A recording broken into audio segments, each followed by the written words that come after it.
நம பார்வதி பதயே ஹர மகாதேவ. நம வள்ளி தெய்வசேனாபதயே அரோகரம். தென்னாடுடைய சிவனே போற்றி, எந்நாட்டவர்க்கும் இறைவா போற்றி. வெற்றிவேல்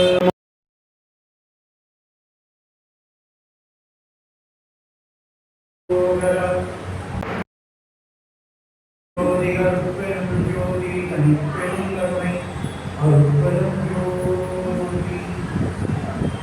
உலகெல்லாம் உணர்ந்து நிலவுலாவிய நீர்மறை வேணியன் அழகில் சோதியன் அம்பலத்துள் அருவன் மலர்ச்சிலம்படி வாழ்த்தி வணங்குவோம். சைவம் தடைக்க நல்ல அரும்பணிகளை ஆற்றி வரும் சைவ சமய பட்டதின சபையிலே மாதத்திலே பல அருளாள பெருமக்களால் சொற்பொழிவுகளும் திருமுறை இன்னிசை நிகழ்வுகளும் நடைபெற்றுக் கொண்டு வருகிறது. அந்த வகையிலே இன்றைய தினம் அடியேன் இன்னும் 15-20 நாட்களில் சிவராத்திரி நிகழ இருப்பதனாலே அந்த சிவராத்திரியினுடைய மகிமையை நாம் சிந்திக்க இருக்கின்றோம். அம்பாளுக்கு 9 நாள் நவராத்திரி, சிவனுக்கு 1 நாள் சிவராத்திரி. பெண்களுக்கு 8 முழம் புடவை கட்டணும், ஆண்களுக்கு 4 முழம் வேட்டி தான். அதுபோல ஷீ அப்படின்னு சொன்னால் பெண்ணை குறிக்கிறது, அதுக்குள்ளே ஹீ அப்படின்ற ஆணும் இருக்கிறது. உமன் அப்படின்னு சொன்னால் பெண்ணை குறிக்கிறது, அதில் பெண்ணும் அடங்கி இருக்கிறது. அப்படி ஆளும் திறமை அப்படின்னு பார்த்தா சிவத்தை சக்தி ஆளக்கூடியவளாக திகழ்கிறாள். சிவமானது சக்திக்கு மங்களத்தை கொடுக்கக்கூடிய தலைவராக திகழ்கிறார். விரதங்களிலே உயர்ந்த விரதம் சிவராத்திரி விரதம். மரங்களிலே உயர்ந்தது சந்தன மரம், நதிகளிலே உயர்ந்தது கங்கை நதி, முனிகளிலே உயர்ந்தவர் நாரத மகரிஷி, மந்திரத்திலே உயர்ந்தது ஓம் எனும் மந்திரம், தலத்திலே சிறந்த சிவத்தலம் சிதம்பர கஷேத்திரம், ரிஷிகளிலே உயர்ந்தவர் வசிஷ்ட மகரிஷி, பசுக்களிலே உயர்ந்தது காமதேனு, நவமணிகளிலே உயர்ந்தது புஷ்பராகம், கட்டிலே உயர்ந்தவள் அருந்ததி, யானையிலே உயர்ந்தது ஐராவதம், கடலிலே உயர்ந்தது பார்க்கடல், மலையிலே உயர்ந்தது மேருமலை. அந்த வகையிலே விரதங்களிலே உயர்ந்தது சிவராத்திரி விரதம். தூங்காமல் தூங்கி சுகம் பெறுவது எக்காலம் என்று தாய்மான பெறுவார் நமக்கு தெரிவிக்கிறார். ஒரு இரவு முழுவதும் தூங்காமல் இருந்து அதே சமயம் தியானத்திலே சிவனை கண்களை மூடி சிந்திக்கிற ஒரு இரவுதான் சிவராத்திரி. அதைத்தான் தூங்காமல் தூங்கி சுகம் பெறுவது எக்காலம் என்று அதுமாக தெரிவிக்கிறார். நாமெல்லாம் ராத்திரிகளிலே பல ராத்திரிகள் உண்டு. நமக்கு சிவராத்திரி நவராத்திரி இந்த 2 ராத்திரிகள் தான் தெரியும் கொண்டாடக்கூடிய ராத்திரிகள். ஆனால் ஆன்மீகத்தில் கொண்டாடக்கூடிய ராத்திரிகள் பல ராத்திரி விரதங்கள் இருக்கு. அவை காளாராத்திரி விரதம், வீரராத்திரி, மேஷராத்திரி, மகாராத்திரி, ரோதராத்திரி, தாராராத்திரி, அபலாராத்திரி, தாருணாராத்திரி, திவ்யராத்திரி, நவராத்திரி, சிவராத்திரி, இத்தனை ராத்திரி விரதங்கள் அமைந்திருக்கிறது. இந்த விரதங்களை பற்றி ரொம்ப விரிவாக சக்தியை கொண்டாடக்கூடிய தசமகா வித்யா என்ற அந்த வித்தியில் உள்ள இந்த காலாராத்திரிலிருந்து தொடங்கி அத்தனை ராத்திரி விரதங்களும் அதில் சிறப்பாக சொல்லப்பட்டிருக்கிறது. சிவராத்திரி அப்படின்ற சொல்லிலேயே இது சிவனுக்கான ராத்திரி என்பது குறிக்கிறது. சிவம் என்கிற சொல்லுக்கு மங்களம் அப்படின்னு பேர். அப்போ மங்களத்தை தரக்கூடிய ராத்திரி இந்த சிவராத்திரி. அதனால தான் ஒரு இல்லறத்தில் அடியெடுத்து வைக்கும் பொழுது ஒரு மாங்கல்ய தாரணம் ஆகும்போது என்ன மந்திரம் சொல்லுவாங்கன்னா, சர்வமங்கல மாங்கல்யே சிவே சர்வார்த்த சாதியே சரண்யே திரியம்பகே கௌரி நாராயணி நமஸ்துதே என்கிற மந்திரத்தை சொல்றோம். அதை சிவே சர்வார்த்த சாதியே, சிவம் என்றால் மங்களம். இந்த தாலியை பொன்தாலியை மங்கள அடிகளவை உன்னை மனைவியாக ஏற்றுக்கொண்ட விதமாக நான் சூட்டுகிறேன். இனி உன் கழுத்திலே இது தங்கி சிவே சர்வார்த்த சாதியே மங்களமாக இருந்து அனைத்து காரியங்களிலும் சாதகத்தை வெற்றியை உண்டாக்கி தரட்டும் அப்படின்றார். அப்போ ஒரு காரியம் வெற்றி அடையணும்னா சிவபெருமானை வழிபட வேண்டும், நோன்பு நோக்க வேண்டும் என்பது மந்திரத்திலே தெரிகிறது. சர்வமங்கலமாங்கல்யே சிவே சர்வார்த்த சாதியே, சர்வ மங்களம். மாங்கல்யம் என்பது ஒரு பெண்ணுக்கு சர்வ மங்களத்தை தருவது. அந்த மங்களம் என்கிற வார்த்தை சிவத்திலே அடங்கியிருக்கிறது. அந்த சிவத்தால் சர்வமும் சாதகமாகும் என்பதை கௌரி விரதத்தினாலே அவள் கேதார கௌரி விரதம் இருந்து சிவபெருமானத்திலேயே மேனியிலே உரைகின்ற எங்கோவில் இன்கேள்வர் ஒரு பக்கமோ என்று அந்த இறைவனுடைய தேகத்திலேயே இடம் கொண்டாள் நித்திய சிவங்கரியாக என்று மந்திரம் சொல்கிறது. இன்னைக்கும் கல்யாணம் மந்திரம் சொல்றார். சர்வமங்கல மாங்கல்யே சிவே சர்வார்த்த சாதியே சரண்யே திரியம்பகே கௌரி. திரியம்பகம்னா 3 கண்கள் பரமேஸ்வரனுக்கு உண்டு. அந்த உடம்புல பாதி அப்பாடு வாங்கியதுனால அவளுக்கும் 3 கண்கள் சுத்தமாகுது. அதனால முக்கண்ணியை தொழுவாருக்கு ஒரு தீங்கில்லையே என்று அபிராமத்தர் அபிராமி அந்தாதே முடிகிறார். பலசுத்தியில 3 கண்கள் உடையவளை சிந்தித்தால் தீமைகள் அணுகாது அப்படின்னா மங்களமே பெருகும் அர்த்தம். அதே தமிழாக்கம் செய்து இந்த சமஸ்கிருத ஸ்லோகத்தை அபிராமி அந்தாத வீட்டு செய்யுள்ள பலசுத்தியாக சொல்றார். முக்கண்ணியை தொழுவாருக்கு ஒரு தீங்கு விளையாது அப்படின்னு சொல்றார். தீங்கு இல்லையே, ஒரு தீங்கு இல்லையே அப்படின்னு சொல்றார். ஒரு தீங்கு கூட, ஒரு தீமை கூட வராது அப்படின்னா எல்லாம் சர்வசாதனம் அப்படின்னு அர்த்தம். அதான் நம்ம சொல்லுது. சர்வமங்கல மங்கல்யே சிவே சர்வார்த்த சாதியே சரண்யே அரண்யேனா நான் அடிபடுகிறேன். திரியம்பகே 3 கண்கள் கௌரி அப்படின்னா சிவபெருமானுடைய அந்த வாமபாகத்தை கொண்டவளுக்கு கௌரி கௌரி கேதார கௌரி விரதம் கேதாரத்தில் இருந்தால் திருக்கேதாரம் என்கிற அந்த இமயமலை சாரலில் அமைந்திருக்கிறது அந்த சிவத்தலம். அங்கே அம்பாள் விரதம் இருந்து அந்த அனுஷ்டித்து சிவனை அந்த வேகத்தில் அடைந்த அதனால்தான் சிவராத்திரி விரதம் அப்படிங்கிறது. கேதார கௌரி விரதங்கள் மிகவும் ஐப்பசி மாதத்திலையும் அனுஷ்டிக்கிறாள். தீபாவளியை முன்னிட்டு மறுநாள் இந்த கேதார கௌரியாக திரியம்பகே கௌரி நாராயணி நமஸ்துதே அப்படின்னா, நாராயணின்னா எல்லாரையும் ரட்சிப்பவர்களாக அம்பாள் இருக்கிறாள். அவரே சிவம், அவரே நாராயணன், அவரே பிரம்மா, சர்வ சிவாத்மிகா என்று சொல்லும்படியாக அந்த அம்பாள் திகழ்கிறாள். அப்படி நாராயணின்னா நல்லதை காக்கக்கூடியவளாய், நாராயணன்னா காக்கக்கூடியவன். மங்களமாக எல்லோரையும் அவருடைய தாலியானது காப்பாற்றுகிறது. இந்த ஒரு படி மேலே போய் ஆட்சியர் நோக்கத்தை சொன்னால், இவள் சுமங்கலியாக முற்றி வகுட்டில் வச்சிருக்கிற பொட்டு சிவபெருமானுடைய உயிரை காப்பாற்றியது. ஏன்னா இந்த சுமங்கலி இருக்கிற தைரியத்தில் தான் அவர் 6 விஷத்தையே சாட்டார். அந்த விஷத்தை 3 தான் செத்து போயிட்டான். ஆனால் அதையே பானம் பண்ணவர் இன்னைக்கும் சாகாத ஒரு பிறப்பிலி பித்தகன் பேரவர்களாலும் இறப்பிலின்னு இருக்காருன்னா அது காரணம் அம்பாளுடைய கரத்தினால தீண்டினதால்தான்.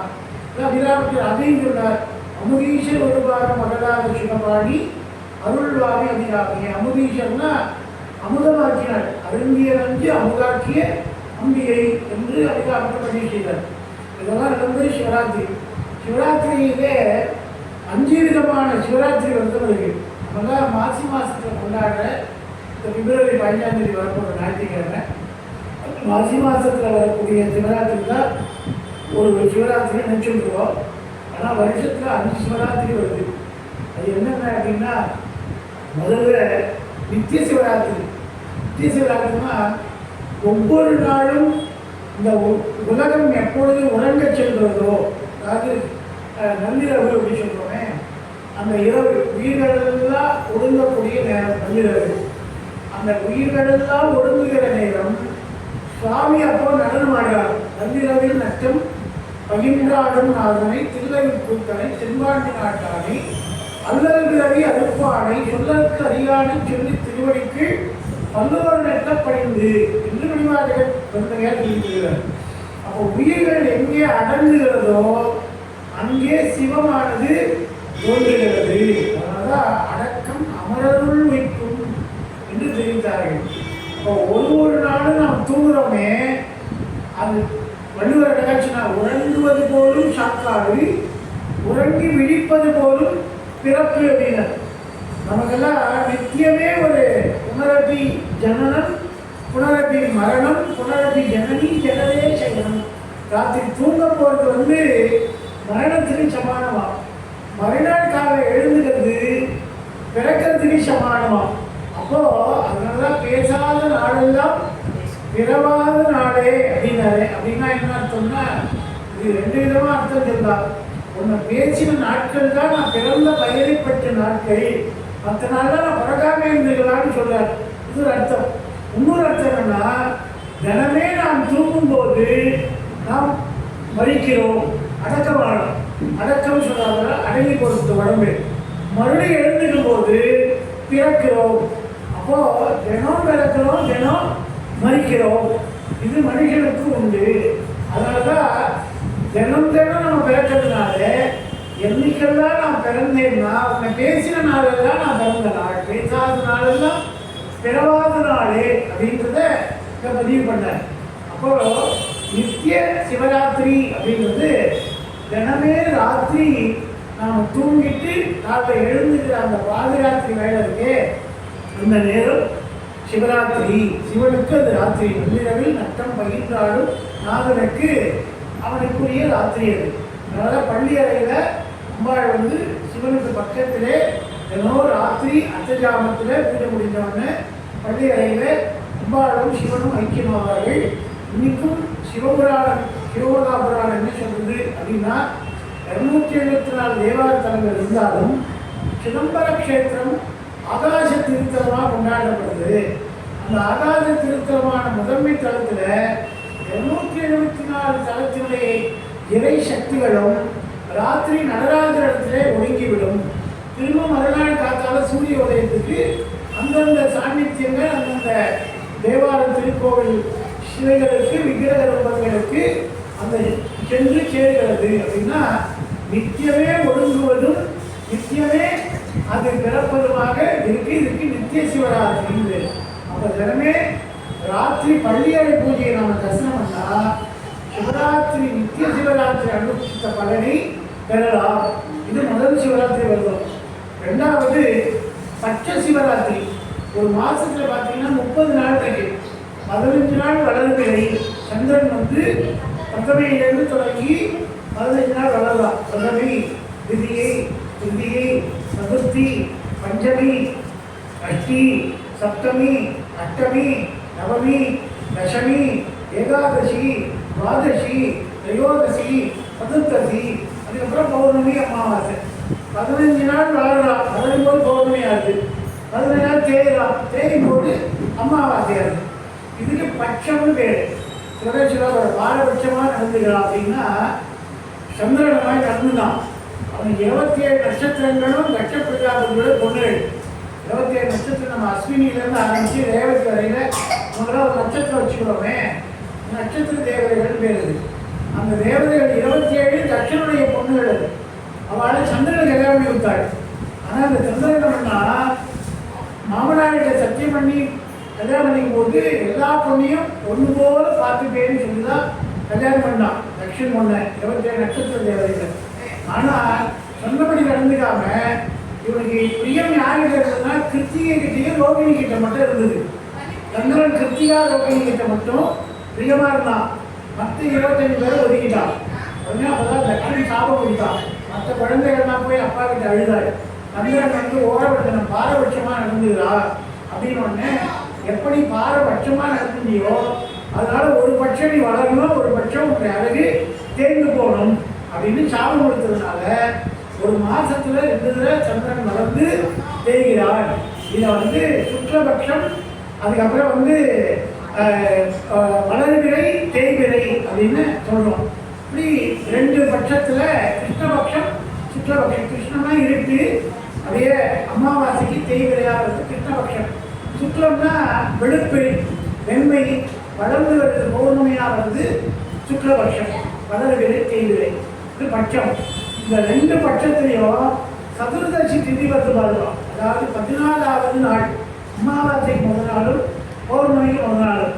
அந்த நாளில் சாயலட்ச வேலையில் பள்ளியர பூஜையில் நம்ம கலந்து பண்ணோம்னா பட்ச சிவராத்திரி விரதம் இருந்த பலன் கிடைக்கிறது. இது 2வது சிவராத்திரி விரதம். முதல்ல நித்திய சிவராத்திரி, தினமும் ராத்திரி வழிபடுறது. 2வது பட்ச சிவராத்திரி, ஒவ்வொரு 14வது நாள் வழிபடுறது.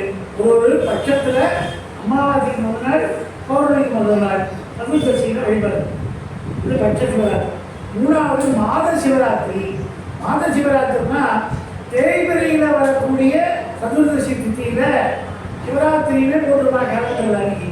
அன்னைக்கு ஒவ்வொரு மாதமும் தேய்பிரை சதுர்தசியில சிவராத்திரி வரும். அந்த சிவராத்திரியை அனுஷ்டிக்கிறவாளுக்கு மாத சிவராத்திரி அனுஷ்டித்த பலனானது கிடைக்கிறது. அது 3வதாக கிடைக்கிறது. அதுக்கு அடுத்ததாக ஒவ்வொரு பட்சத்திலையும் வரக்கூடிய சிவராத்திரி விரதம் இருந்தால் என்ன பலன் யார் பெற்றார்னு சிவகா புராணத்தில் சொல்லியிருக்கா. சிவராத்திரி விரதங்கள் ஒவ்வொரு பட்சம் சொன்னாங்க, ஒவ்வொரு பட்சத்திலேயே ஒருத்தர் வழிபட்டுருக்காள் அப்படின்னு சொல்றார். அது யார் யாருன்னா, பங்குனி மாசத்துடைய முதல் பட்சமான திருதியில விட்டு வழிபட்டு சக்கரத்தை பெற்றார் பரமேஸ்வரத்தில். சித்திரை மாச தேய்பிரை அஷ்டமியில வழிபட்டு பார்வதி சிவனை சேரக்கூடிய பாக்கியம் பெற்றிருக்கிறார். வைகாசி மாச முதல் பட்ச அஷ்டமியில சூரியன் வழிபட்டு நவகிரகத்துக்கு தலைவனாகக்கூடிய பாக்கியத்தை பெற்றிருக்கார். ஆடி மாசம் சுக்லபக்ஷ அஷ்டமியில ருத்ரன் வழிபட்டிருக்கார். ஆடி மாசத்து தேய்பிரை அஷ்டமியில முருகன் சிவராத்திரி விரதம் வந்திருக்கார். ஆவணி மாசம் வளர்விரை அஷ்டமியில சந்திரன் வழிபட்டு சிவனால சிவன் சடையில தங்கக்கூடிய பாக்கியத்தை பெற்றார். புரட்டாசி மாதம் முதல் திரையோதசியில நாகராஜன் வழிபட்டு சிவனுக்கு தன்னுடைய அந்த சிவனுடைய கங்கணமாகக்கூடிய பாக்கியத்தை அவன் பெற்றார். ஐப்பசி மாசத்து வளர்பிறை துவாதசியில இந்திரன் வழிபட்டு இந்திர பதவியை பெற்றார். கார்த்திகை மாசத்து சப்தமி திதி அஷ்டமி திதி 2 நாள் சேர்ந்து வரக்கூடிய அந்த ராத்திரி வேளையில இந்திரன் வழிபட்டு சாவித்திரியுடைய அனுகிரகத்தினால ஞானத்தை பெற்றார். அதுக்கடுத்து மார்கழி மாதம் வளர்விரை மற்றும் தேய்பிரை பட்ச சதுர்த்தியில சாவித்திரிய விரதம் இருந்தார். தை மாசத்து வளர்விரை திருதியில லக்ஷ்மி விரதம் இருந்து நாராயணனை அடைந்தார். மாசி மாதம் கிருஷ்ணபக்ஷம் சொல்லக்கூடிய தேய்பிரை சதுர்த்தசியில பிரம்மா விரதம் இருந்தார்.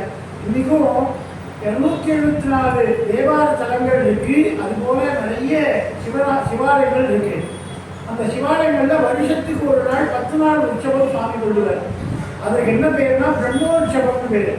ஏன்னா இந்த உயிர்களை படைத்த பிரம்மா சிவனை வணங்கினால் அழியாது வாழலாம், ஞான நிலையை அடையலான்னு நமக்கு பூஜித்து காட்டுவதற்காக சிவாலயங்களை அவரே உண்டாக்கி சர்வம் கல்விதம் பிரம்மா அப்படிங்கிறது வேதம். எல்லாத்தையும் படைத்தவன் பிரம்மா. அவன் சிவாலயங்களையும் படைத்து இப்படி 10 நாள் உற்சவம் வழிபடணும்னு நமக்கு சொல்லித்தரத்துக்காக பிரம்மாவே இறங்கி உற்சவம் பண்ணினார் சிவாலயங்கள்ல. அதனால அந்த உற்சவத்தின் பேரு பிரம்ம உற்சவம் அப்படின்னு பேரு. அது 10 நாளுக்கு விசேஷமா இருக்கும். அது மாதிரி பிரம்மா எப்போ இந்த சிவராத்திரி உற்சவத்தை ஆரம்பிச்சிருக்கானோ அங்கேருந்தா பிரம்ம உற்சவமானது தொடங்கிட்டு முதல்ல பிரம்மா சிவனுக்கு பண்ண இந்த உலகத்துல கலியை படைத்து இந்த பூவுலக உயிர்களை படைத்த பொழுது சிவாலயத்தை படைத்து முதல்ல பண்ண பிரம்மாவுடைய உற்சவம் இந்த கிருஷ்ணபக்ஷ மாசி மாசத்துல வரக்கூடிய தேய்பிரையில வரக்கூடிய சதுர்தசி. அதைத்தான் மகா சிவராத்திரி அப்படின்னு நாம கொண்டாடுறோம். அது பிப்ரவரி 15ஆம் தேதி வரப்போகுது. இந்த மாதம் இன்னும் ஒரு 8 நாள் இருக்கு. அடுத்த மாதம் 15ஆம் தேதி ஞாயிற்றுக்கிழமை அது வருது. அதுக்கு மகா சிவராத்திரி, இந்த 5வது சிவராத்திரி. இந்த மகா சிவராத்திரி தினத்தில் திரையோதசி திதியும் என்பது சேர்ந்து வரும். அது சிவனின் தேகமாகவும் சதுர்தசி திதி சேர்ந்து வரும். திரையோதசி முடிஞ்சு சதுர்தசி பறக்கிற நேரத்தில் இந்த சிவராத்திரி விரதம் அனுஷ்டிக்க ஆரம்பிக்கணும். அப்போ திரையோதசின்றது சிவனுடைய தேகம், சதுர்தசின்றது அம்பாளுடைய தேகம். இது ரெண்டும் ஒன்றா சேரக்கூடிய நேரம் தான் பிரதோஷ காலம் பேர். அதனால சிவராத்திரி எப்படி பார்த்தோம்னா தாயரட்சியில் பிரதோஷ விரதம் வரும். வந்துட்டு தான் இந்த திரையோதசி முடிவில் பிரதோஷ விரதம் முடிச்சு தான் சிவராத்திரி விரதம் வந்து ஆரம்பிக்கும். அதனால அந்த சிவராத்திரியில் வரக்கூடிய பிரதோஷம் ரொம்ப ரொம்ப விசேஷமானது. அதுவும் சிவராத்திரி அன்னைக்கு சனிக்கிழமையாக அமைந்து அதில் பிரதோஷம் வந்தால் சனிமகா பிரதோஷமும் சிவமகா சிவராத்திரியும் சேரக்கூடிய ஒரு உச்சபட்ச செல்வ யோகத்தை நாம் பெறலாம் அப்படின்னு அற்புதமாக சிவ புராணம் நமக்கு எடுத்து தெரிவிக்கிறது. இந்த சிவராத்திரி அப்படின்றது 4 காலங்கள் அப்படின்னு பிரிச்சுக்கலாம். பாதுகாத்துல 4 காலங்கள். ஒரு காலம்ன்றது 1.5 மணி நேரம் முகூர்த்த காலம்னு சொல்கிற மாதிரி அந்த 1.5 மணி நேரம், அதை 1.5 முறையாக சேர்த்தோம்னா 6 மணி நேரம் வரும்.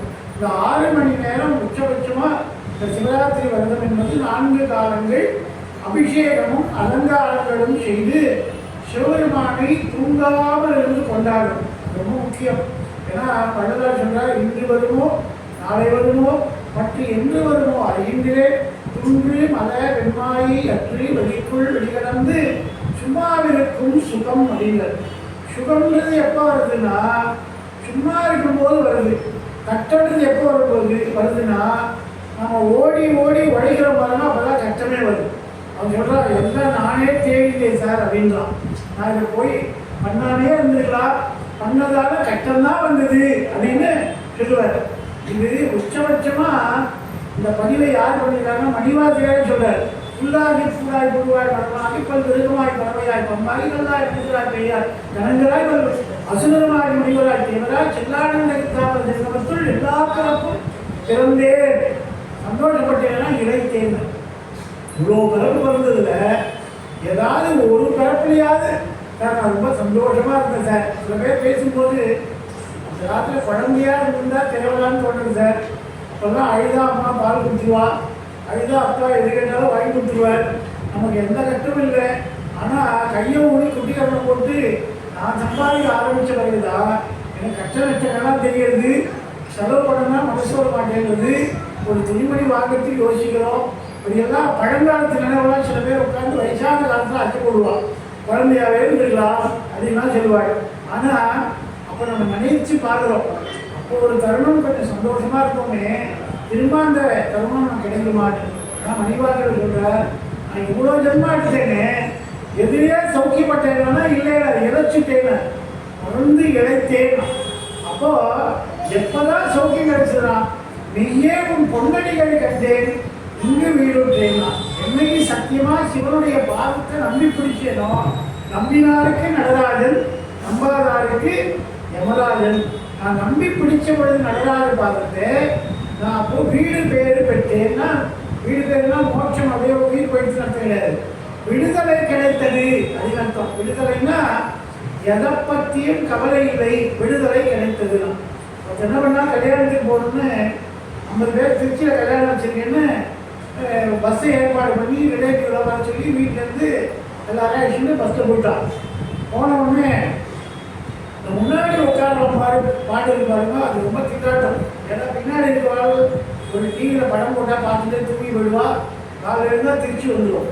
ஆனால் அந்த முன்னாடி உட்காந்துருக்கிறவன் ஐயோ அங்கே பைக் வருது பாரு, இங்கே கார் வருது பாரு, இங்கே எதோ பஸ் வருது பாரு, இங்கே லாரி வருது பாருன்னு இவன் பயப்படுறதுலாம் டிரைவருக்கு போய் பயப்படுத்திடுவான். அதனால நிறைய பஸ்ஸில் பார்த்தீங்கன்னா முன்னாடி யாரையும் உட்கார விடாமல் ஸ்க்ரீனை போட்டு கதவை போட்டு அவன் உள்ளே தள்ளி விட்டுருவான். அது மாதிரி நம்ம அடுத்ததை பார்த்தோம்னா நம்ம நிம்மதியாக வாழவே முடியாது.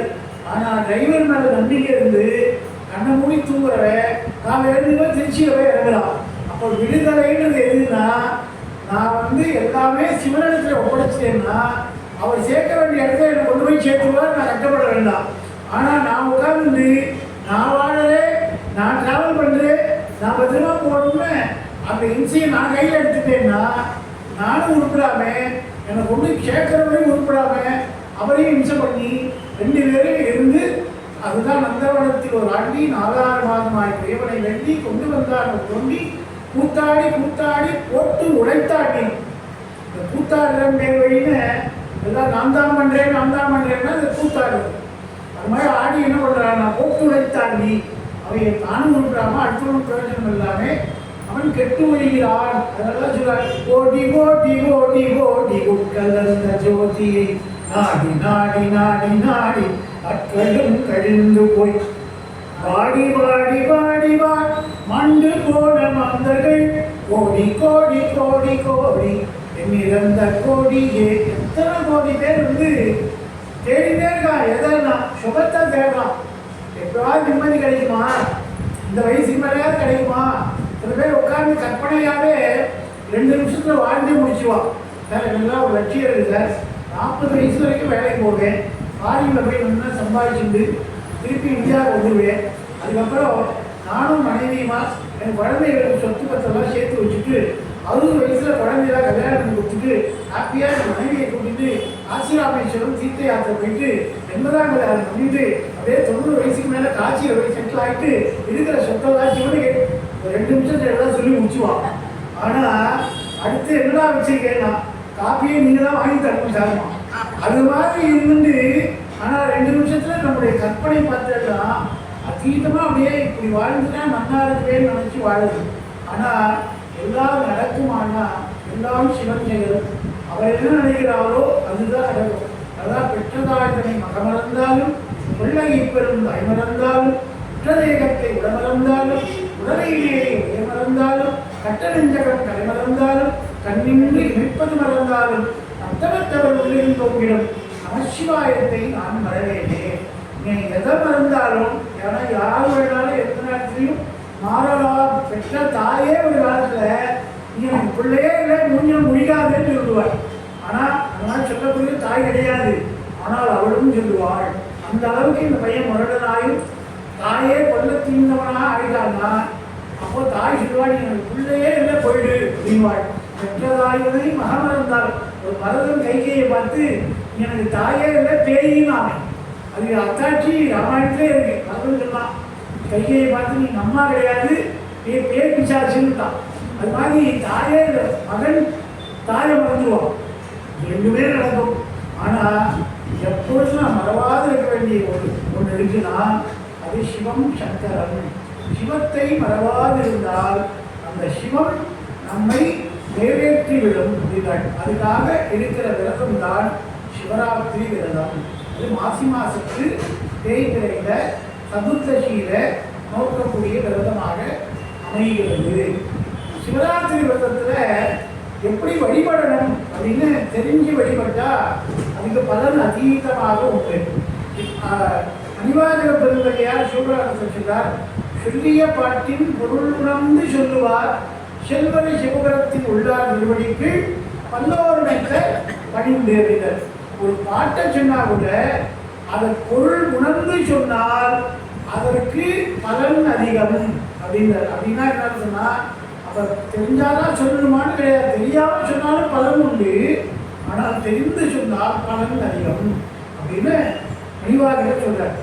இப்போ சிவராத்திரியில் நம்ம சிவன் கோவிலுக்கு போய் அனுஷ்டிக்கணும். அதே பேர் சிவராத்திரின்னா ஒரு காலனி, ஒரு பிளாட்டு, இல்லை கிரேட்டர் கம்யூனிட்டி இப்போலாம் வந்துருச்சுன்னா ஒரு ப்ரொஜெக்டர் ஒன்று போட்டு ஒரு லானில் நிறைய சித்திராங்கங்கள்லாம் பண்ணி வச்சுட்டு கலம்ப சாதம், தயிர் சாதம், பால் சாதம், அது மாதிரி புளியோதரை, சக்கரை பொங்கல், அக்கார அரிசல் எல்லாத்தையும் பண்ணி வச்சுட்டு சிப்ஸ் எல்லாம் பக்கத்தில் வச்சுட்டு ராத்திரி சிவராத்திரி கொண்டாடுறேன்னு இவன் கூத்தடிச்சுருப்பான். ராத்திரிலாம் ஒரு படத்தை வேறு சினிமா வேறு போட்டு அது கந்தன்கரை வாங்கி கொட்டி தூக்கி வாங்கியிருப்பான். இந்த மாதிரிலாம் கொண்டாடுறது பிரயோஜனம் இல்லை. அது எப்படின்னா சிவராத்திரினா சிவன் கோவிலுக்கு போய் அந்த அபிஷேகத்தை பார்க்கணும், சிவன் அபிஷேகத்தை பார்க்கணும், சிவன் அடியார்களோடு கூடி இருக்க வேண்டும். அங்கே சிவனுடைய நாமத்தை நாம் வாயார சொல்லணும், காதார கேட்கணும். அது மாதிரி இருந்தால்தான் அந்த விரதத்துக்கு பலன் உண்டு. அதுவும் கோவிலுக்கு நம்ம சிவன் கோவிலுக்கு போனோம்னா சில பேர் போவா, நீங்கள் சிவராத்திரி வந்து நான் அழைக்க போகிறேன் சொல்லிட்டார், போய் வர கேட்டு ராத்திரி பூரா 4 காலம் வந்து தரிசனம் பண்ணிட்டு காத்தாலாம் வீட்டுக்கு வருவேன்னு போவான். இதில் ஒரு கிளம்புறதுலாம் நல்லா இருக்கும். சில பேர் அதுக்கு ரெடிமேடாக கையில் ஒரு பெரிய பைவர் எடுத்துன்னு போவான். என்னென்னா அதில் மசிச்சா சாப்பிட்றதுக்கு ஸ்நாக்ஸு, 4 பிஸ்கட் பேக்கெட்டு, ஒரு கிளாஸ்க்கு நிறைய காஃபி, ஒரு கிளாஸ்க்கு நிறைய வெந்நீர் எல்லாத்தையும் எடுத்துன்னு போவான். அப்போ நீ விரதம் போறியா திங்கிறதுக்கு போறியா? அது மாதிரி போகக்கூடாது. இன்னும் சில பேர் இருப்பான், இதெல்லாம் எடுத்துன்னு வருவாங்க. ஒரு காலத்துக்கு அபிஷேகம்னா அங்கேயே பிரசாதம் கொடுப்பா, அது சாப்பிட்டு வயிறு பத்தாது. சிவன் கோவில்னா பிரசாதம் இருக்கும், ஐவத்தம் பக்தர் சபைனா கண்டிப்பாக பிரசாதம் இருக்கும். அது மாதிரி அதை சாப்பிட்டா வயிறு வேணும், அவ்வளோ தருவா அப்படின்னு. அந்த மாதிரி வெறும் பை மட்டும் எடுத்துருப்போம், வீட்டுக்கு பிரசாதம் வாங்கிட்டு போகலான்னு. அது மாதிரி என்ன போல சில அசத்துகள் போவார் மாதிரி. நான் 2 பேர் தப்பு. ஆனால் சிவராத்திரி விரதம் அனுஷ்டிக்க நாம் சிவன் கோயில் போனால் 5 சிவத்தை நாம் பார்க்க வேண்டும். அது என்ன 5 சிவம் அப்படின்னா 5 ஈஸ்வர தரிசனம் சிவராத்திரியில் பண்ணோம். முதல்ல கணேஸ்வரன். சிவன் கோயிலுக்கு போனோடனே முதல்ல விநாயகர் பெருமான் இருப்பார். அந்த விநாயகர் பெருமானுக்கு ஒரு நெத்தியில் போட்டிக்கிட்டு தோப்பு கரணம் போடணும். 5 கரத்தனை, ஆணை முகத்தனை, இந்திய நிலம்பெறை போர்வீட்டனை, நந்தி மகந்தனை, ஞான குழந்தனை குந்திகள் வைத்து அடி போட்டுகின்றேனே அப்படின்னு முதல்ல அவனுக்கு விக்னேஸ்வரன் பேர். விக்னங்களை இருக்கக்கூடிய ஈஸ்வரன். முதல்ல அந்த ஈஸ்வரனை தரிசனம் பண்ணோம். விநாயகர் பெருமான முதல் ஈஸ்வரன். 2வது அம்பிகேஸ்வரன், அவர் ஒரு 2வது ஈஸ்வரன். ஏன்னா நந்தி வரம் கொடுத்தாதான், அனுமதி கொடுத்தாதான் சிவனாரே நமக்கு வரம் கொடுப்பார். சிவனாரை என்றென்றும் சுவக்கும் நந்தி, பக்தர்களை காக்கும் நந்தி. சிவனை எப்போ சம்பந்தம் இருக்கிறவர் யாருன்னா ரிஷபவாகனன்னு நந்திய பெருமான் தான். அவர் நந்திகேஸ்வரராக சுவாமி இருக்கார். அந்த சுமக்கிற நந்தி பக்தர்களுக்கு நல்லது செய்யணும்னு சிவன் வீட்டில் சொல்லிட்டே போகலாம். அதுக்காக நேரம் உட்கார்ந்து இருக்கிறாராம். இதோ படிகளந்து கருவறைக்குள்ள வராலே இவாள் தான் சிவபக்தர்கள். சுவாமி எனக்கு நீர் எப்படி நேர கண்ணதில் காட்சி தரையலோ அது மாதிரி இவருக்கு கண்கண்ட தெய்வமா இருந்து இவருடைய ஆசைகளை பூர்த்தி பண்ணணும்னு நந்தியம் பெருமான்னு சொல்லுவாராம். அதான் அந்த திறந்த நாக்க உள்ள கூட மடிக்காமே அப்படியே நாக்கை தொங்க போட்டுட்டே இருக்காரு. நந்தியம் பெருமான் போய் பாருங்கோ, தஞ்சாவூர் பிரகதீஸ்வரர் கோயிலில் போனாலும் சரி, ராமேஸ்வரத்தில் போனாலும் சரி, மதுரையில் போனாலும் சரி, எங்கே போனால் பெரிய நந்தி அங்கே நாக்கு வெளில நீட்டின்னு இருக்காரு.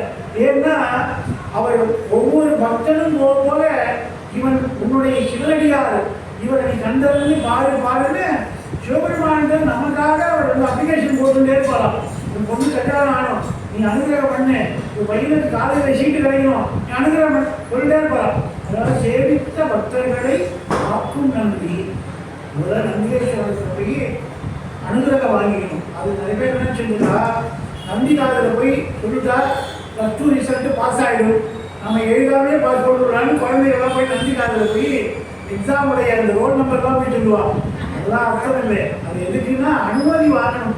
சிவலோகத்தை போய் தரிசனம் பண்ண போது நீங்கள் அனுமதி கொடுக்கணும் அப்படின்னு நந்திய பெருமானத்தில் அனுமதி கேட்டு போகணும். அதாவது வாயில் காப்போனா இருக்காது.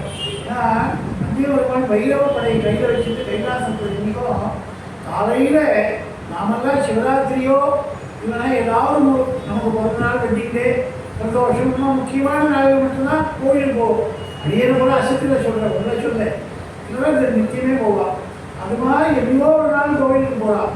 ஆனால் கைலாசத்தில் பார்வதி பரமேஸ்வரோட சேவிக்க ஒரு லைன் கட்டி நிற்குமா. காலையில் சூரிய வைக்கும் போது யார் நிற்கிறாங்கன்னா ஆதித்தன், அம்புலி, அங்கி, குபேரன், அமரன் தங்கோன், போதிப்பிரவன், புராரி முராரி, பொதியமுனி, காதி கொருவடை கந்தன், கணபதி காமன் முதல் சாதித்த புண்ணியர் எண்ணிலல் முற்றுவர் கையலையே.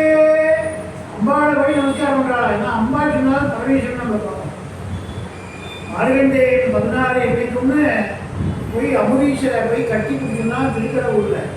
அப்போ எட்டி உதைச்ச பாதை யார் பார்த்து தெரியுமா? இடது காலால் உதைச்ச.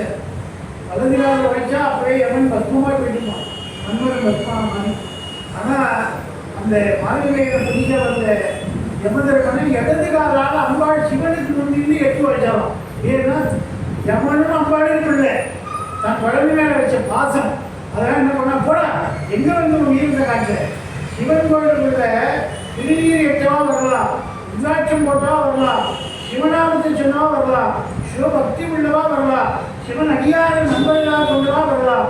ஆனால் சிவ அடியார்களுக்கு எதிரியானவர்கள் வரவே கூடாது அப்படின்னு சொல்லி நீ போடா வெளியில நெட்டி உதச்சாள். உதச்ச பாதம் அம்பாளுடைய இடது பாதம். அதனால அம்பாள் தான் யமன சம்ஹாரம் பண்ணாள் அப்படின்னு சொல்றது. அதே அம்பாள் ஸ்ரீவாங்கியம் அப்படின்றார், ஆந்திர பிரதேசத்தில் இருக்கு. அந்த இடத்துல யமனுக்கு திரும்பி உயிர் பிச்சை வாங்கி கொடுத்து யமனை எழுப்பி கொடுத்தாள். அது போலதான் மன்மதனை தகனம் பண்ணார் காமகோட்டியா, காமேஸ்வரனாக காஞ்சிபுரத்தில் ஏகாம்பரேஸ்வரர். ஆனால் காமாட்சி மன்மதனுக்காக ரதிதேவிக்கு மாங்கல்ய பிச்சை கொடுக்கறதுக்காக சிவபெருமானத்தில் வேண்டி மன்மதனை திரும்ப எழுப்பி கொடுத்தவள் காமேஸ்வரி அம்பாள். ஆக எல்லாரும் அம்பாளுக்கு குழந்தை. அபிராமி சொன்னார், முதல்ல வருஷம் கட்டி நிற்கிறா. யார் நிற்கிறான்னா காலையில் உலகத்தை எழுப்புற சூரியனை சிவனை தரிசனம் பண்ணிட்டு தான் உலக உயிர்களை எழுப்பணும்னு அவன் முதல்ல டோக்கன் போட்டு நிற்கிறானா. கதவை திறந்தவனும் முதல்ல சிவபெருமானை பார்த்துட்டு போயிடும். ஆதித்தன், அவன் முன்னாடி யாருன்னா சந்திரன், அம்புலி, அதுக்கப்புறம் ஆதித்தன், அம்புலி, அங்கி. அங்கினா அக்னி பகவான், நெருப்பு பகவான். அதான் 3 சுடர்களா சிவபெருமானுக்கு. இடது கண் சந்திரன், வலது கண் சூரியன், ஊர்வன நெற்றிக்கண் அக்னி. இந்த 3 கண்கள் திறக்கிறதுக்கு 3 பேருமே வந்து நிற்கிறாராம். அந்த சாயலை தான் நாங்களாம் சொல்லிக்கிறோம் அப்படின்னு. இது மாதிரி அமரத்தங்கோன்னா இந்திரன், குபேரன், தனத்தையே வசிக்கிற யக்ஷனுடைய ராஜா, இப்படி எல்லாரும் நிற்கிறாள். அது மாதிரி புதிய முனி, சித்தர்களுக்கெல்லாம் தலைவராக இருக்கிற அகஸ்திய பெருமான் நிற்கிறார். அப்புறம் காதிக்கொருபடை கண்ணன், முருகப்பெருமான் நிற்கிறார் மயில வந்து. கணபதி, விநாயகர் பெருமான் மூஞ்சிகளை நிற்கிறார். இதெல்லாம் சொல்லிட்டு இது எழுதி முடிக்கணும்னா பாட்டை முடிக்க முடியாதுன்னு சாதித்த புண்ணியர் எண்ணில இருந்த மற்றும் பலரும் சினிமாவில் கட்சியாக போடுவாங்க. சைடு கேரக்டர் வருவாங்க, மொத்த பேர் போட்டா அதுவே 10 நிமிஷம் ஸ்கோர் ஓடும்ட்டு முக்கியமான கதாபாத்திரத்தை போட்டுட்டு அதுக்கப்புறம் மற்றும் பலரும் போடுவான். அது மாதிரி என்ன பண்ணால் 4வது அடியில் இது இவ்வளோதான் லிஸ்ட்டு நினச்சிக்காதீங்களோ, கைலாசத்தில் ஒரு கூட்டத்தை சொல்லி முடிக்க முடியாது.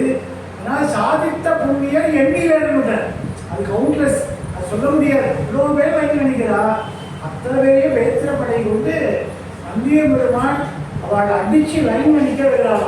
யாரும் உள்ள குறுக்க வரப்படாது, கூறப்படாது. வரிசையா வந்து சிவதர்சனம் பண்ணோம்னு அவன் வேத்திரப்படையான நந்திய பெருமான் பேரு விரட்டி விட்டுருவான்.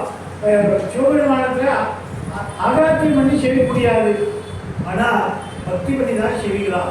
அப்படி லைனை பண்ணி அனுப்புறவன் நந்திகேஸ்வர பகவான். 2வது ஈஸ்வரனா தரிசனம். முதல்ல கணேஸ்வரன் என்கிற விக்னேஸ்வரன், 2வது நந்திகேஸ்வரன் என்கிற நந்திய பெருமான், 3வது திருச்சுற்றில் இருக்கிற சண்டிகேஸ்வரன்.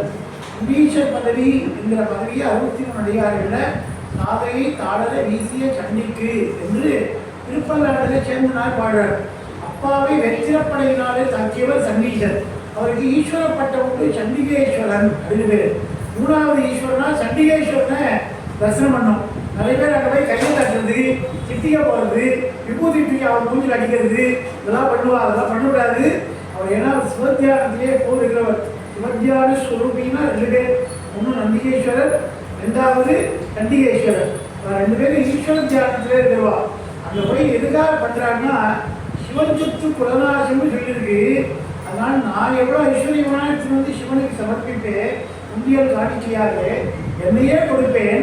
ஆனால் அங்கேருந்து கொடுக்குற ஐஸ்வர்யம் எதுனா திருநீர். அந்த திருநீர் கூட நான் வெளியில் எடுத்து போய் வீணடிக்க மாட்டேன்னு சொல்லி நான் கையில் இங்கேருந்து கொண்டு போனது ஏதும் இல்லை அப்படின்னு கையை தடவி காட்டணுமா. எதுவும் எடுத்துட்டு போல நான் எல்லாத்தையும் சிவன் இடத்திலேயே ஒப்படைத்து விட்டு செல்லுகிறேன் அப்படின்னு இந்த கையை தடவி காட்டுறதுன்றது, கையை தட்டுறது, சிட்டிக்க போடுறது, விபூதி தூக்கி அங்கே போட்டது, இதெல்லாம் பண்றாள். இது தெரியாமல் செய்யக்கூடிய பாபகரான காரியங்கள். இப்போ 3வதா சண்டிகேஸ்வரரை நமஸ்காரம் பண்ணணும். 4வது நவகிரகம். கடைசியில் பார்த்தீங்கன்னா வெளியில் போகிற வழிகிட்ட நவகிரகம் இருக்கும். அந்த சூரியன் தான் அப்பா, அவன் தான் கிரகங்களுக்கு ராஜா. அவன் பிள்ளை சனி, அப்பாவுக்கும் பிள்ளைக்குமே ஆகாது. அதனால முந்திரி கொட்ட மாதிரி அப்பாவுக்கு முன்னாடி சனி நின்று இருப்பான். நீங்கள் சிவன் கோயிலில் போய் நவகிரகம் பார்த்தீங்கன்னா நடுவில் சூரியன் இருப்பார், அவர் முன்னால் சனி நின்று இருப்பார். அந்த சனியை போய் பிரீத்தி பண்ணும். ஏன்னா சிவபெருமானே சனிக்கு கட்டுப்பட்டார்.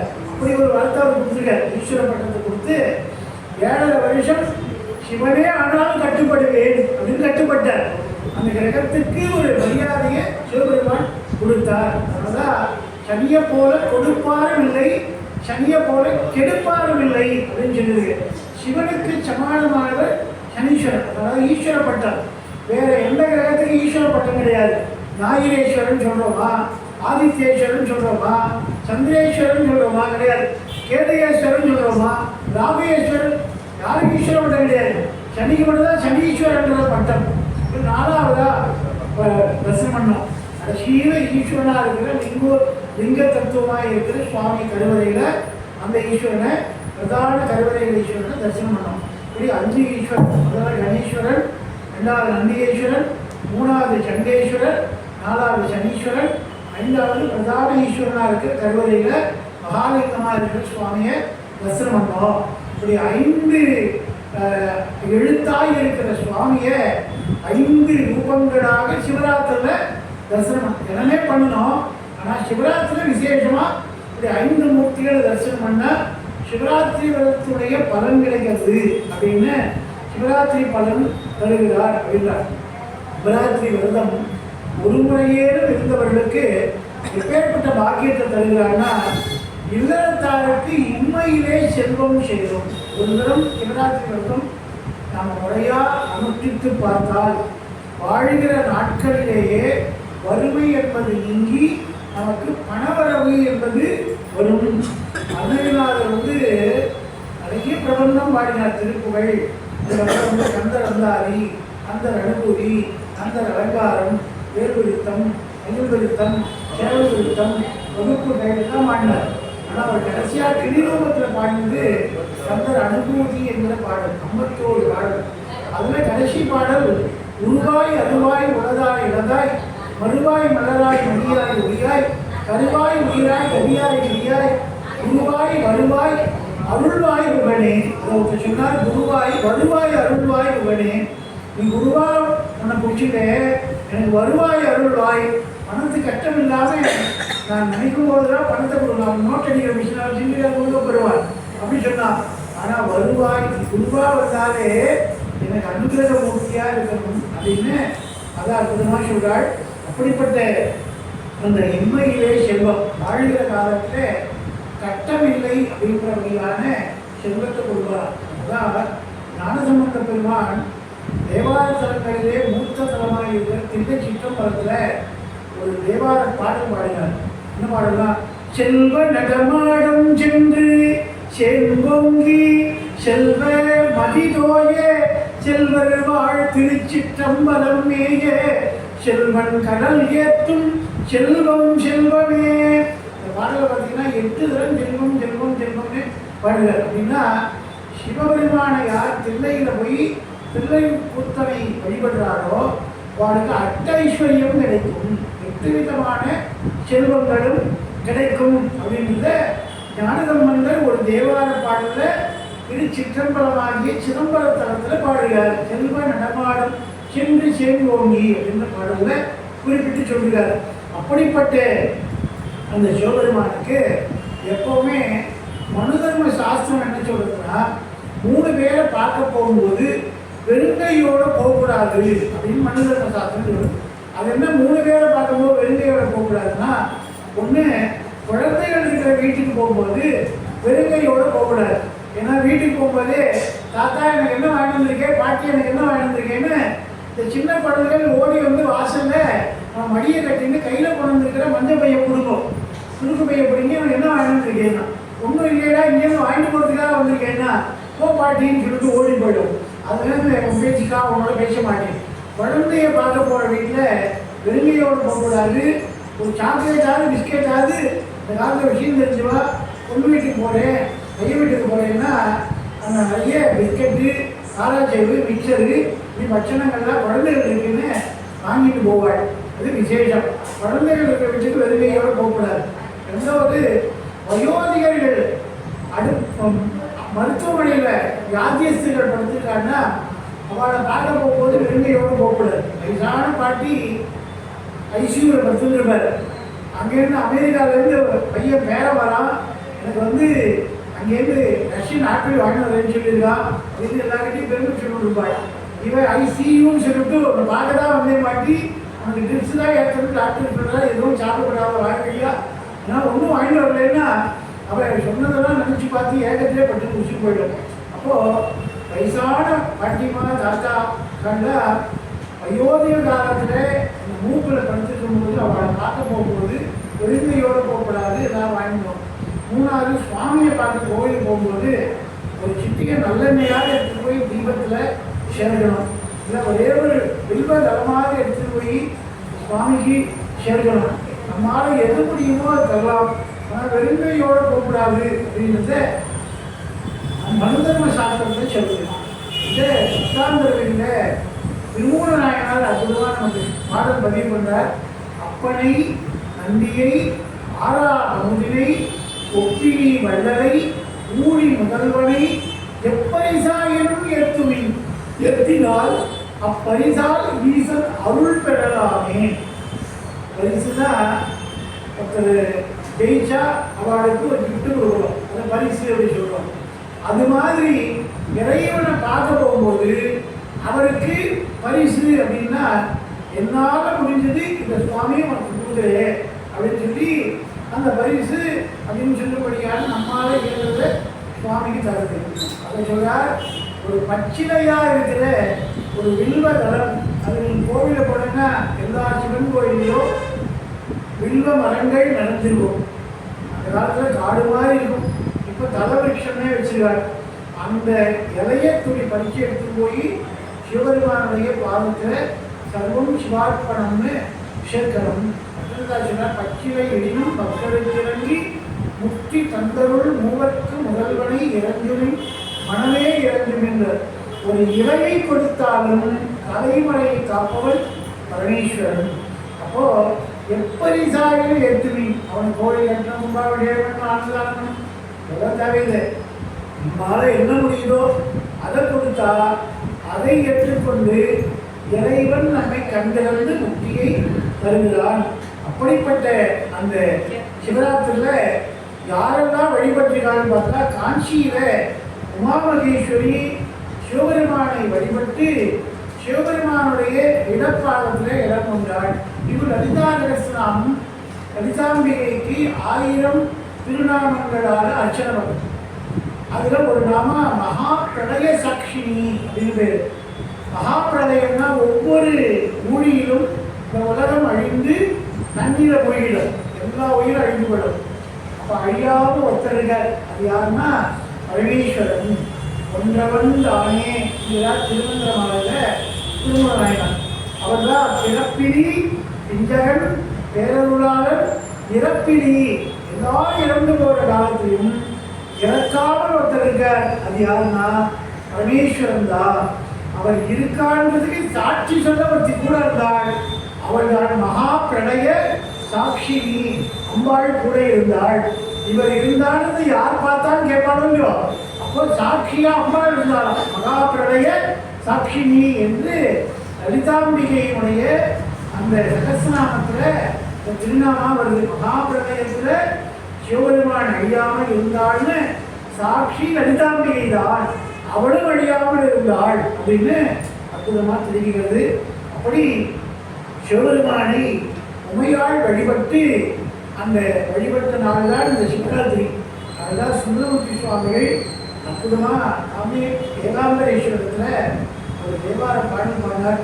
ஆனந்த அணுகன் தமுது செய்தாரை ஆதியை அமர தொழுதேத்தும் சீலந்தான் பெரிதும் உடையாரை சீலவுதான் பெரிதும் உடையாரை சிந்திப்பாரவர் சிந்தை புலானை ஏலவா குழலார் உமைநங்கை என்றும் கேட்டி வழிபட பெற்ற ஏலவ குழலி உமை நங்கை என்றும் கேட்டி வழிபட பெற்ற கால காலனை கம்பளம் மாலை கால கால கம்பளம் மாலை காண கண்ணடிய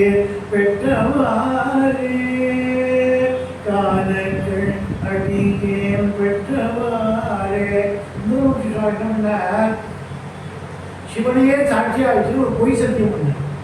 அது எங்கன்னா திருவொற்றியூரில். திருவொற்றியூரில் அவர் 2 சம்சாரம் பங்கு சங்கடியான ஒருத்தர், பறவையான ஒருத்தர். பறவையார திருவாரூரில் திருக்கல்யாணம் பண்ணார், சங்கடியார திருவொற்றியூரில் திருக்கல்யாணம் பண்ணார். பண்ணும்போது ஒரு மாமனார் கெட்டிக்காரு, இவர் சின்ன வீடியோ என்ன வச்சுருப்பாரோன்னு ஒரு டவுட்டில் என் மனைவியை விட்டு பிரிய மாட்டேன்னு நம்முடைய தோழனாக இருக்கக்கூடிய பரமேஸ்வரன் முன்னாடி சத்தியம் பண்ணி கொடுக்குறாங்க. ஏன்னா அவருக்கு பேர் வன்தொண்டன்னு பேர். அதுபோல் சிவபெருமான் தம்பிரான் தோழன் அப்படின்னு இன்னொரு சுவாமி பேர், சிவனுக்கே தோழன். அதனால சுவாமி முன்னாடி சத்தியம் பண்ணான். இவர் என்ன பண்ணார், மாமனாரை ஏமாத்துறதுக்காக அதனால் என்ன பண்ணிட்டா போச்சு, என் ஃப்ரெண்டு தானே, நான் எது சொன்னாலும் ஆமாம் போடுவான் அப்படின்னு சுவாமியே தன்னுடைய பொய் சத்தியத்துக்கு துணைக்கு அழிச்சுட்டார் சுந்தரமூர்த்தி சுவாமிகள்.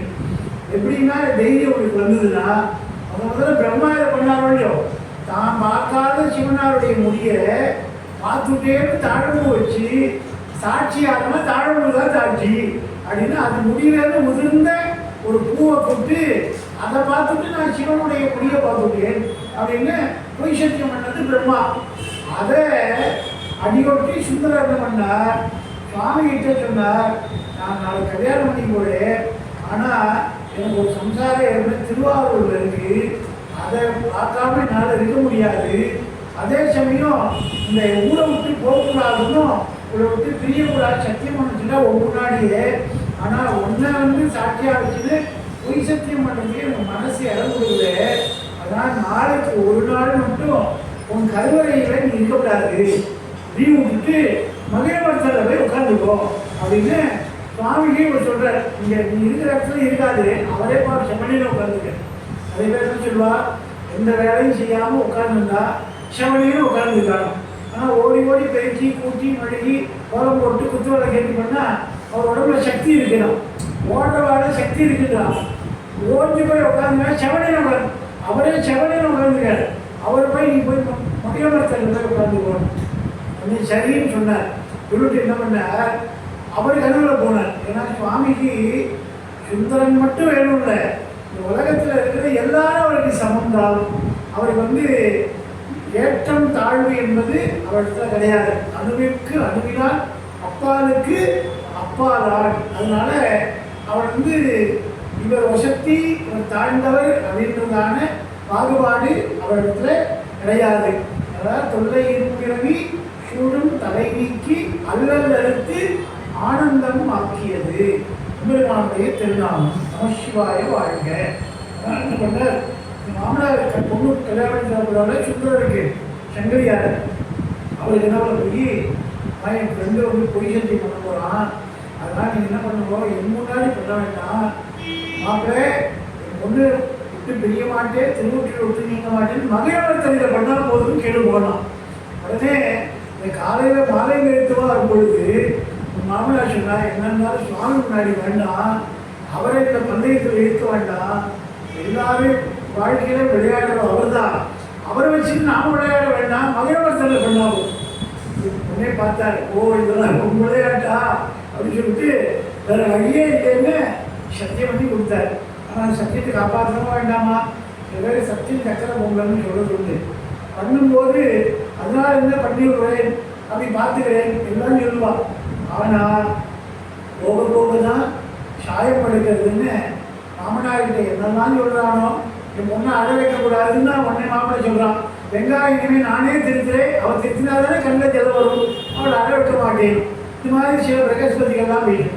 அது மாதிரிலாம் கை மேலே வச்சு தாங்குவேன், தலை மேலே வச்சு தாங்குவேன்வான். ஆனால் அதுக்கப்புறம் தான் ஃபுட்பால் ஆடுறதுலாம் தெரியும். அது மாதிரி மோகம் 30 நாள் ஆச்சு, 60 நாள் 90 நாள் ஆயிடுச்சுன்னா சாயம் எடுக்க ஆரம்பிச்சு.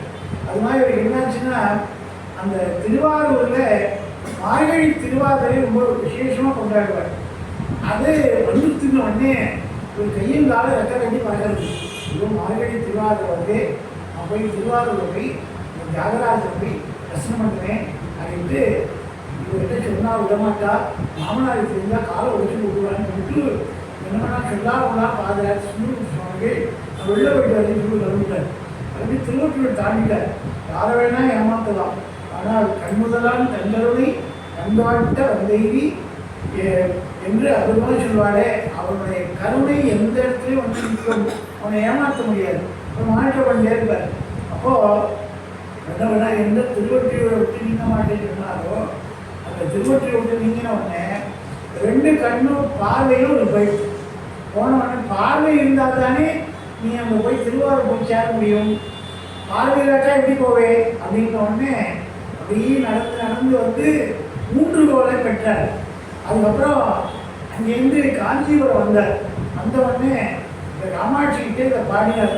ஆனந்த அனுகன் கமுது செய்தானை ஆகியை அமரர்கள் தொட்டு தேத்தும் சிறந்தான் பெரிதும் உடையானை சிந்திப்பார் அவர் சிந்தை புலானை ஏலவார் குழலாள் உமையங்கை என்றும் ஏற்றி வழிபட பெற்ற கால காதலை கம்பனிமானை காணக்கள் நதியே பெற்றவாரே.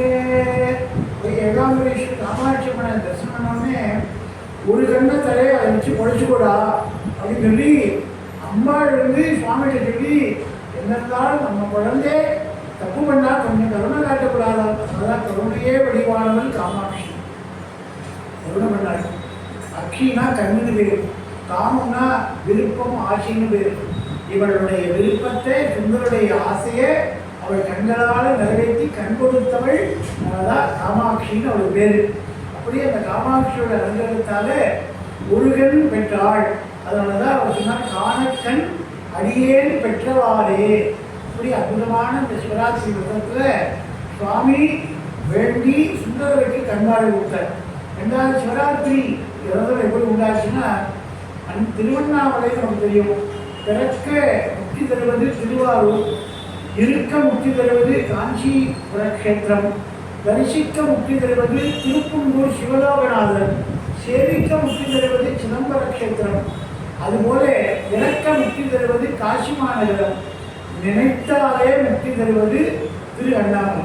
சைவதமை பக்தர் சபையில் உட்கார்ந்து அண்ணாமலை கரோகரா அண்ணாமலை கரோகரான்னு சொன்னாலும் முக்தி பேரு நிச்சயம் அப்படின்ற சுவாமி சொல்றார். திருவண்ணாமலை கரோகரான்னு எங்கே இருந்து சொன்னாலும் நினைத்தாலே முக்தி தரும் திருவண்ணாமலை.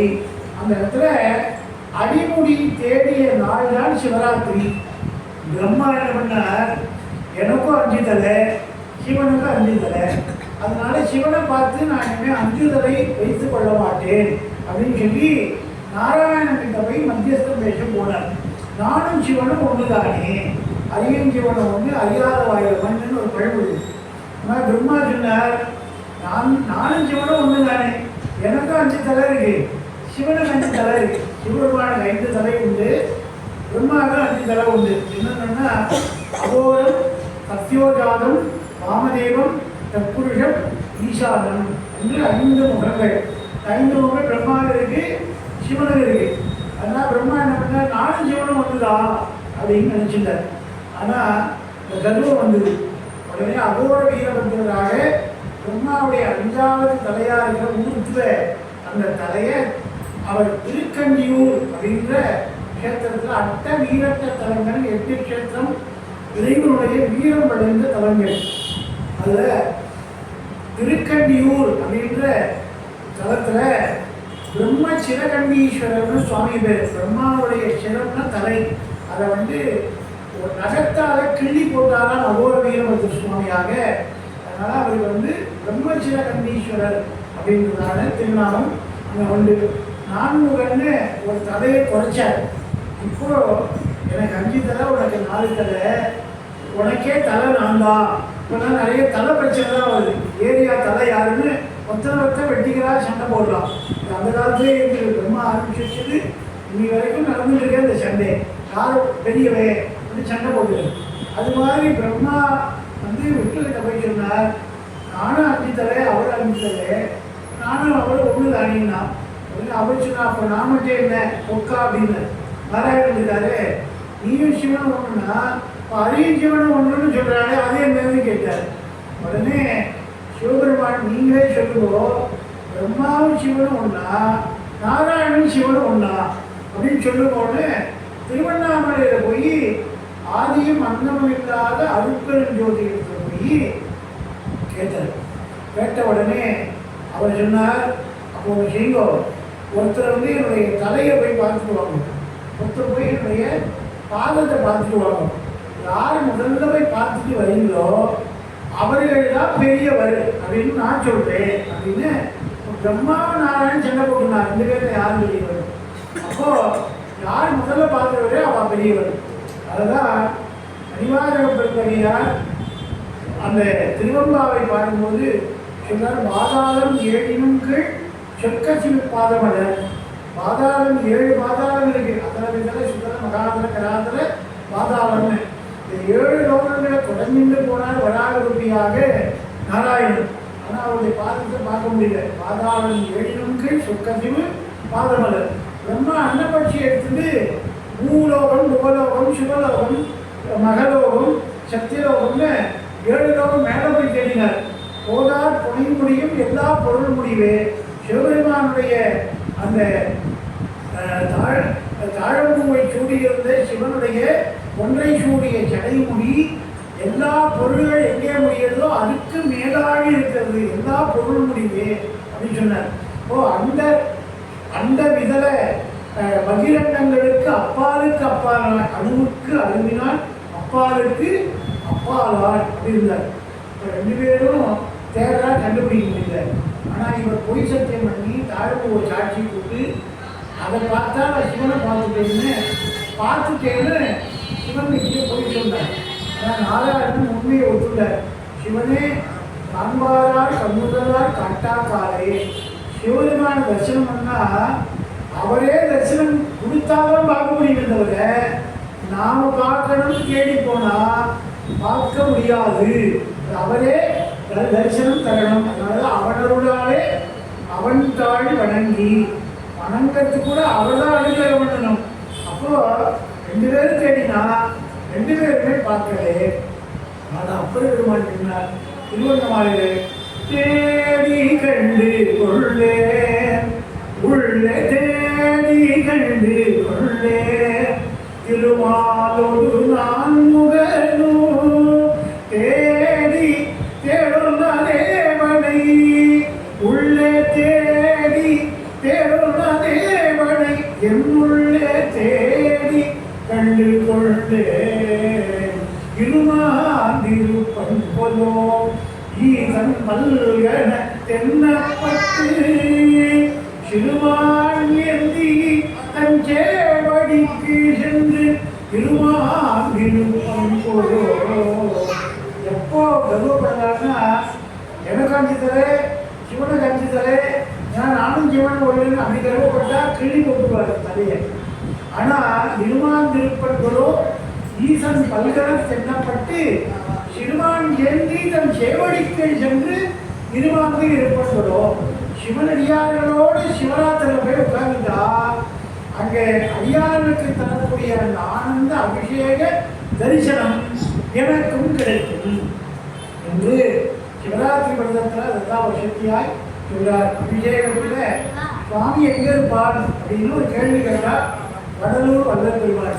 5 வயசுல நம்ம கண்ட போட்டத்தில் முருகப்பெருமானுடைய ஞான மயில் தரிசனத்தை பெற்றவர் தெய்வமணி மாலை என்ற பாடலை திருவருட்பாளர் பாடி அருளியவர் 1ஆம் திருமுறையில் திருவருட்பாளர். அவர் சொல்றார், எங்கே சுவாமி பாதத்தை பார்க்கலாம் அப்படின்னு கேட்டபொழுது திருவடி புகழ்ச்சி அப்படின்னு ஒரு பாடல் பாடுகிறார்.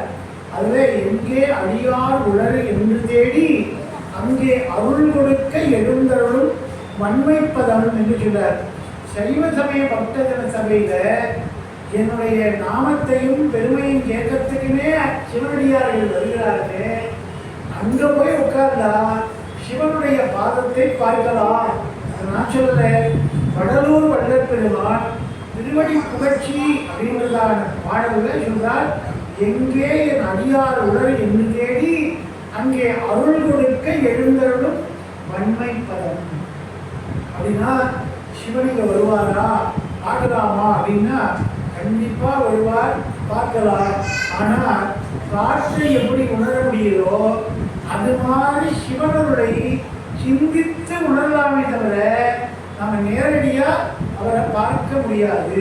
ஏன்னா என் வண்ணம் எவ்வண்ணம் அவ்வண்ணம் ஆகிய ஈசனுக்கு அப்படின்னு பொன்வண்ணத்து அந்தாதியில சேரவான் பெருமான் நாயனா சொல்றார். எனக்கு எது பிடிக்குமோ அப்படி சுவாமி வருவாருன்னா. சில பேர் இங்க வந்து உட்காரும் போது ரொம்ப நாளா ஒருத்தர் பார்க்கணும்னு நினைச்சுட்டே இருக்கேன் சார். அன்னைக்கும் பார்த்து சைவ சமய பக்த சபையில போய் உட்காந்து பார்த்துருக்கேன். என் பக்கத்தில் வந்து உட்காரலாட்டாரு. அது அவர் கிடையாது, சாப்பிட்டா சிவனே வந்து உட்காந்துருக்கேன்.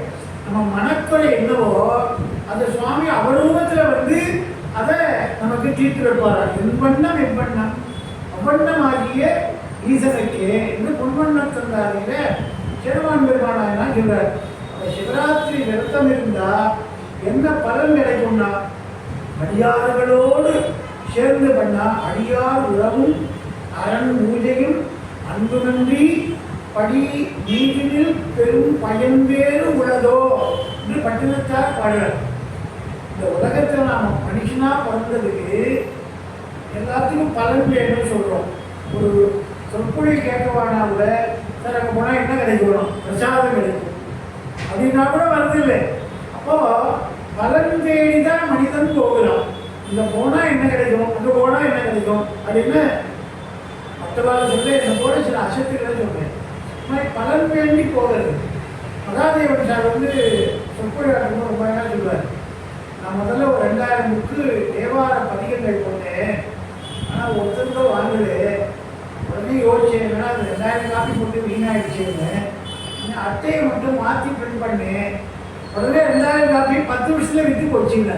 மகாதேவன் ஐயா சொன்ன வார்த்தை. ஏன்னா அவருடைய சொற்பொழிலாம் கேட்டு தான் அடியன் உபன்யாசகராக சொற்பொழிவாளராக வந்தேன்.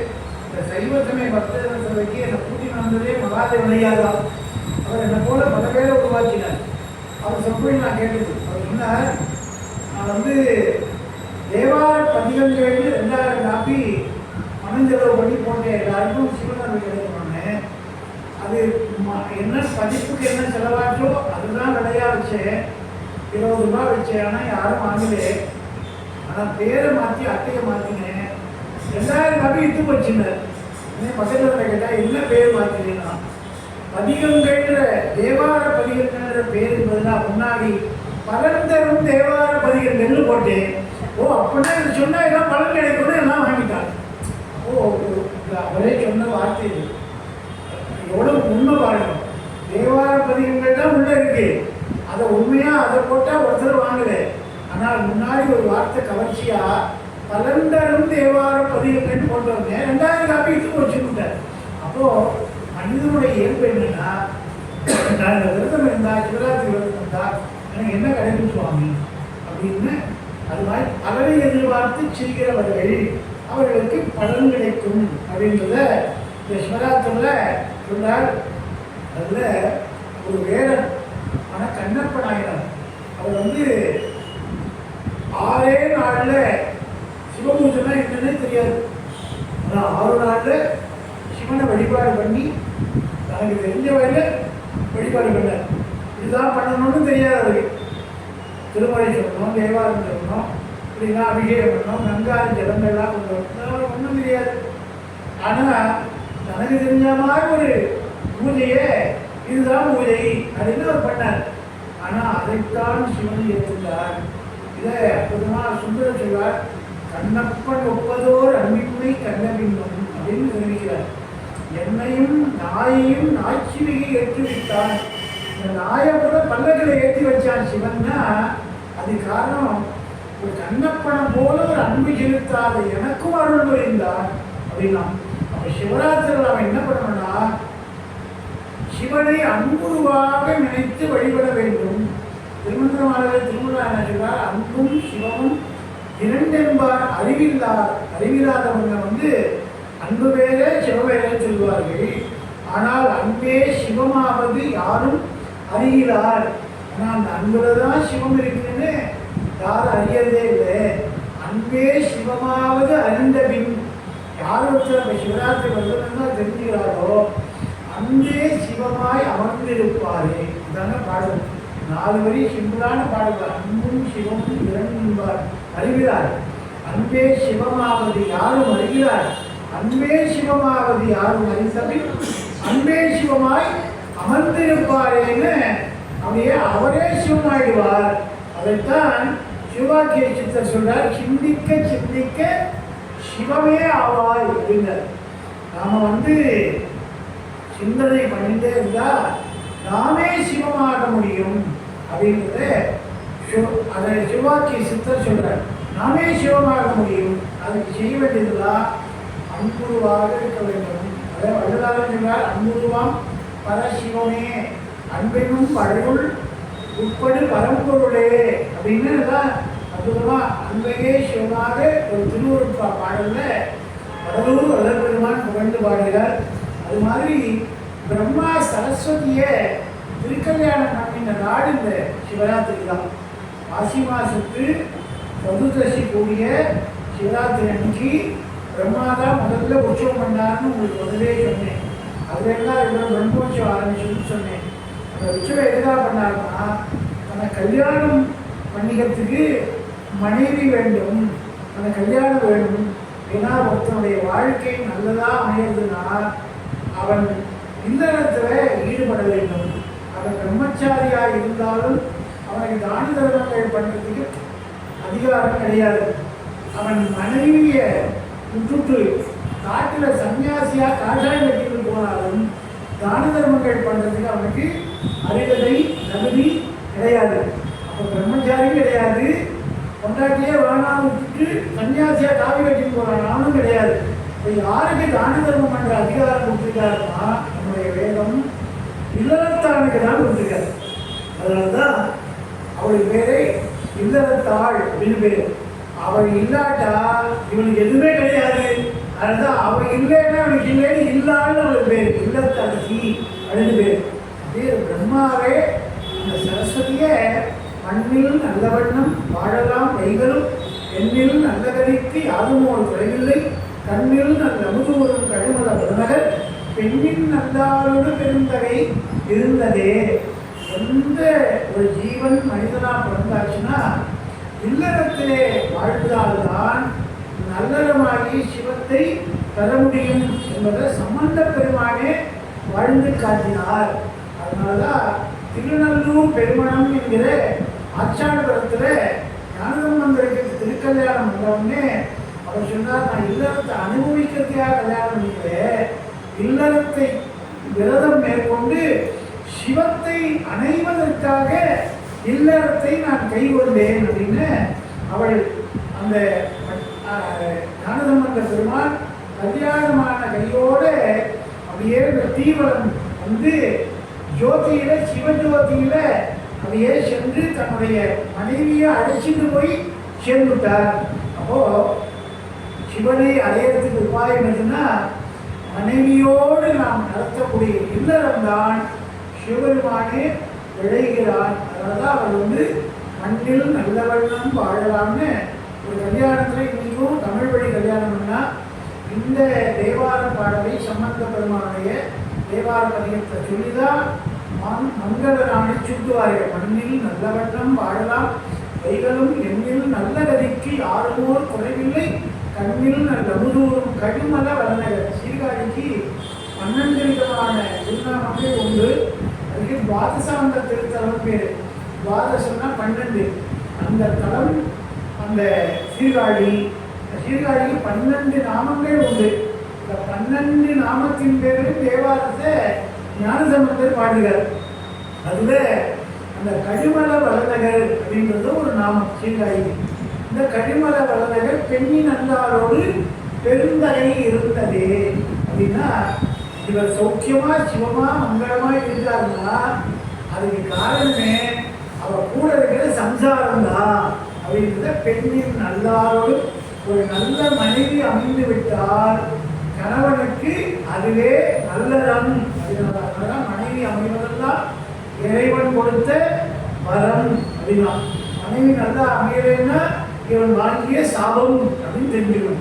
அது மாதிரி பெண்ணின் நல்லாரோடு பெருந்தகை இருந்தது அப்படின்னு பிரம்மா சரஸ்வதியை பெற்ற நாள் அனுஷ்டித்த விரதம் மகா சிவராத்திரி விரதம். அது மட்டும் இல்லை, திருமால் சக்கரப்படை வச்சிருக்கார். அவருக்கு 5 ஆயுதங்கள் மங்கள ஆயுதங்களாக இருக்கு. ஒன்று சுதர்சனம் என்கிற சக்கரம், இன்னொன்று பாண்டியஜன்யம் என்கிற சங்கு, அந்த சங்கு வச்சிருக்காரு. இன்னொன்று கர்க்கம்னு சொல்லக்கூடிய குருவாள் இடுப்பிலேயே சுருக்கி வச்சுருவார். நீங்கள் பாசாரி கோயில் போனீங்கன்னா அவர் இடுப்பில் ஒரு வாழ் ஒன்று வச்சுருவார். இடுப்பில் ஒரு பட்டெல்லாம் கட்டிடுவார் நாகத்தோட. அது ஒரு வாழ் ஒன்று சாத்திருப்பார். நீங்கள் போனீங்கன்னா பார்க்கலாம், மூலவர் வெங்கடகிருஷ்ணன் மீசியோடு இருப்பார். வேறு எந்த தளத்துலேயும் மீசியோட சுவாமி கிடையாது. திருவள்ளிக்கேரளம் மட்டும் மீசியோட சுவாமி. ஏன்னா அர்ஜுனனுக்கு ஒரு சத்திரிய புருஷனா வீரனா தேர் ஓட்டுனதுனால மீசை வச்சுருக்கிறார். இவரை மீசை இல்லைன்னா நீயே ஆம்பளை மீசையிலேயே நீ போய் பாண்டவனை எதிர்த்து போயிட்டு கூட கௌரவை எதிர்த்து பண்ணக்கூடியா அர்ஜுனுக்கு கௌரவம் வந்துருக்கணும். இவர் மீசை வச்சுட்டு போனதுக்கே பயந்து இல்லை கீழே போட்டுட்டான். ஐயோ நான் எப்படி சண்டை போட போறேன், அதுக்காக சுவாமி மீசை வச்சுன்னு வந்தார். அதான் மீசை வச்ச பெருமாள் திருவள்ளிக்கேரில் சுவாமி திருநாமம். அவர் கையில் பூவாடு வச்சுருக்கிறார் இடையில. அது மாதிரி ஒவ்வொருத்தக்கி அப்படின்னு சொல்லக்கூடிய அந்த கதாயுதம் கதை ஒன்று வச்சுருக்கிறார். அது மாதிரி ராமாவதாரத்தில் ஷாருகம் அப்படிங்கிறதான வில்லு வச்சுருக்கிறார்.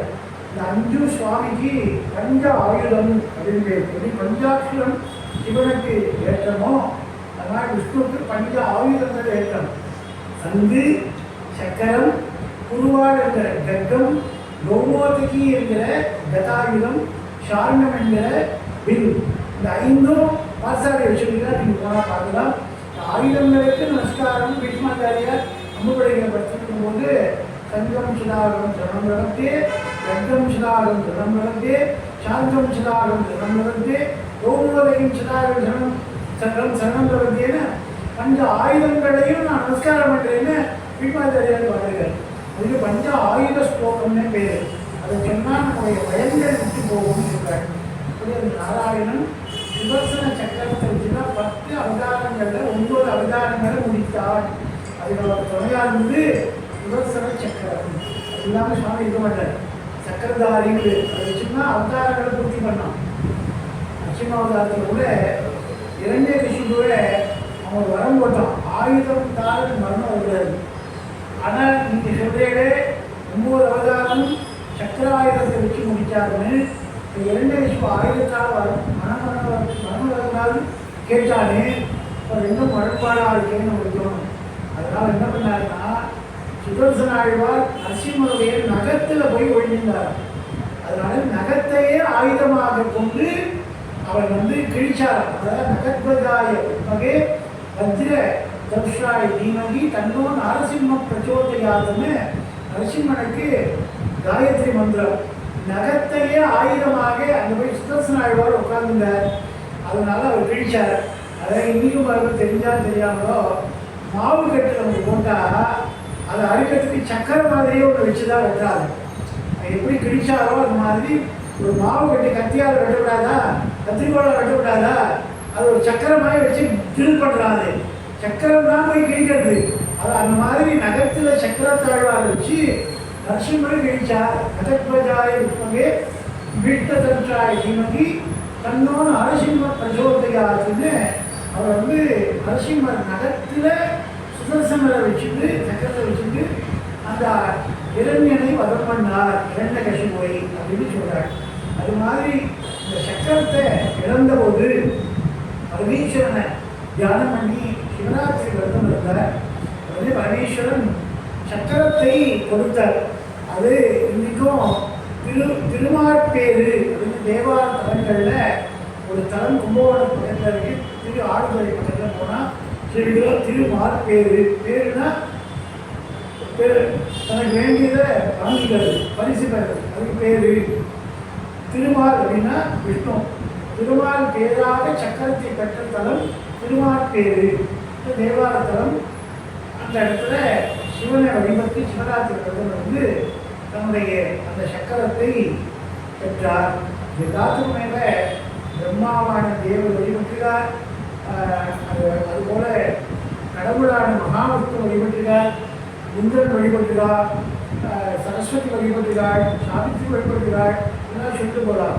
ஆனால் ஒரு எலி தெரியாம சிவராத்திரியில ஒரு விளக்கை ஏற்றி வச்சதுனால அதுக்கு ஒரு பெரிய பேர் கிடைச்சது அப்படின்னு திருமலைக்காடு அப்படின்ற தேவார தலம். அந்த தலத்தில் தேவாரம் அற்புதமாக பாட சொல்லுது. நிறைமறை காடு தன்னில் நீண்டறி தீபம் தன்னை கரை நிறுத்தி எலி தன் மூக்கு கட்டிட கணந்து துண்டிட நிறைகடல் மண்ணும் மீண்டும் நீண்ட வான் உலகமெல்லாம் குறைவர கொடுப்பல் போலும் குறுக்கை வீரட்டனாரே அப்படின்னு திருக்குறுக்கை அப்படின்ற தளத்துல தேவார பதிகம் அப்பர் விடுவான் பாடுகிறார். அதுல திருமலைக்காட்டுல ஒரு எலி தீபம் போட்டதுனால கருவறையில சிவபெருமானுக்கு திருமலைக்காடு என்கிற வேதாரண்யம், மறைனா வேதம், ஆரண்யம்னா காடு, தமிழ்ல சொன்னா மலைக்காடு, சமஸ்கிருதத்தில் சொன்னா வேதாரண்யம் அப்படின்னு அந்த திருமலைக்காட்டுல ஒரு எலி தீபம் போடும். எலி எங்கேயா தீபம் போடுமா?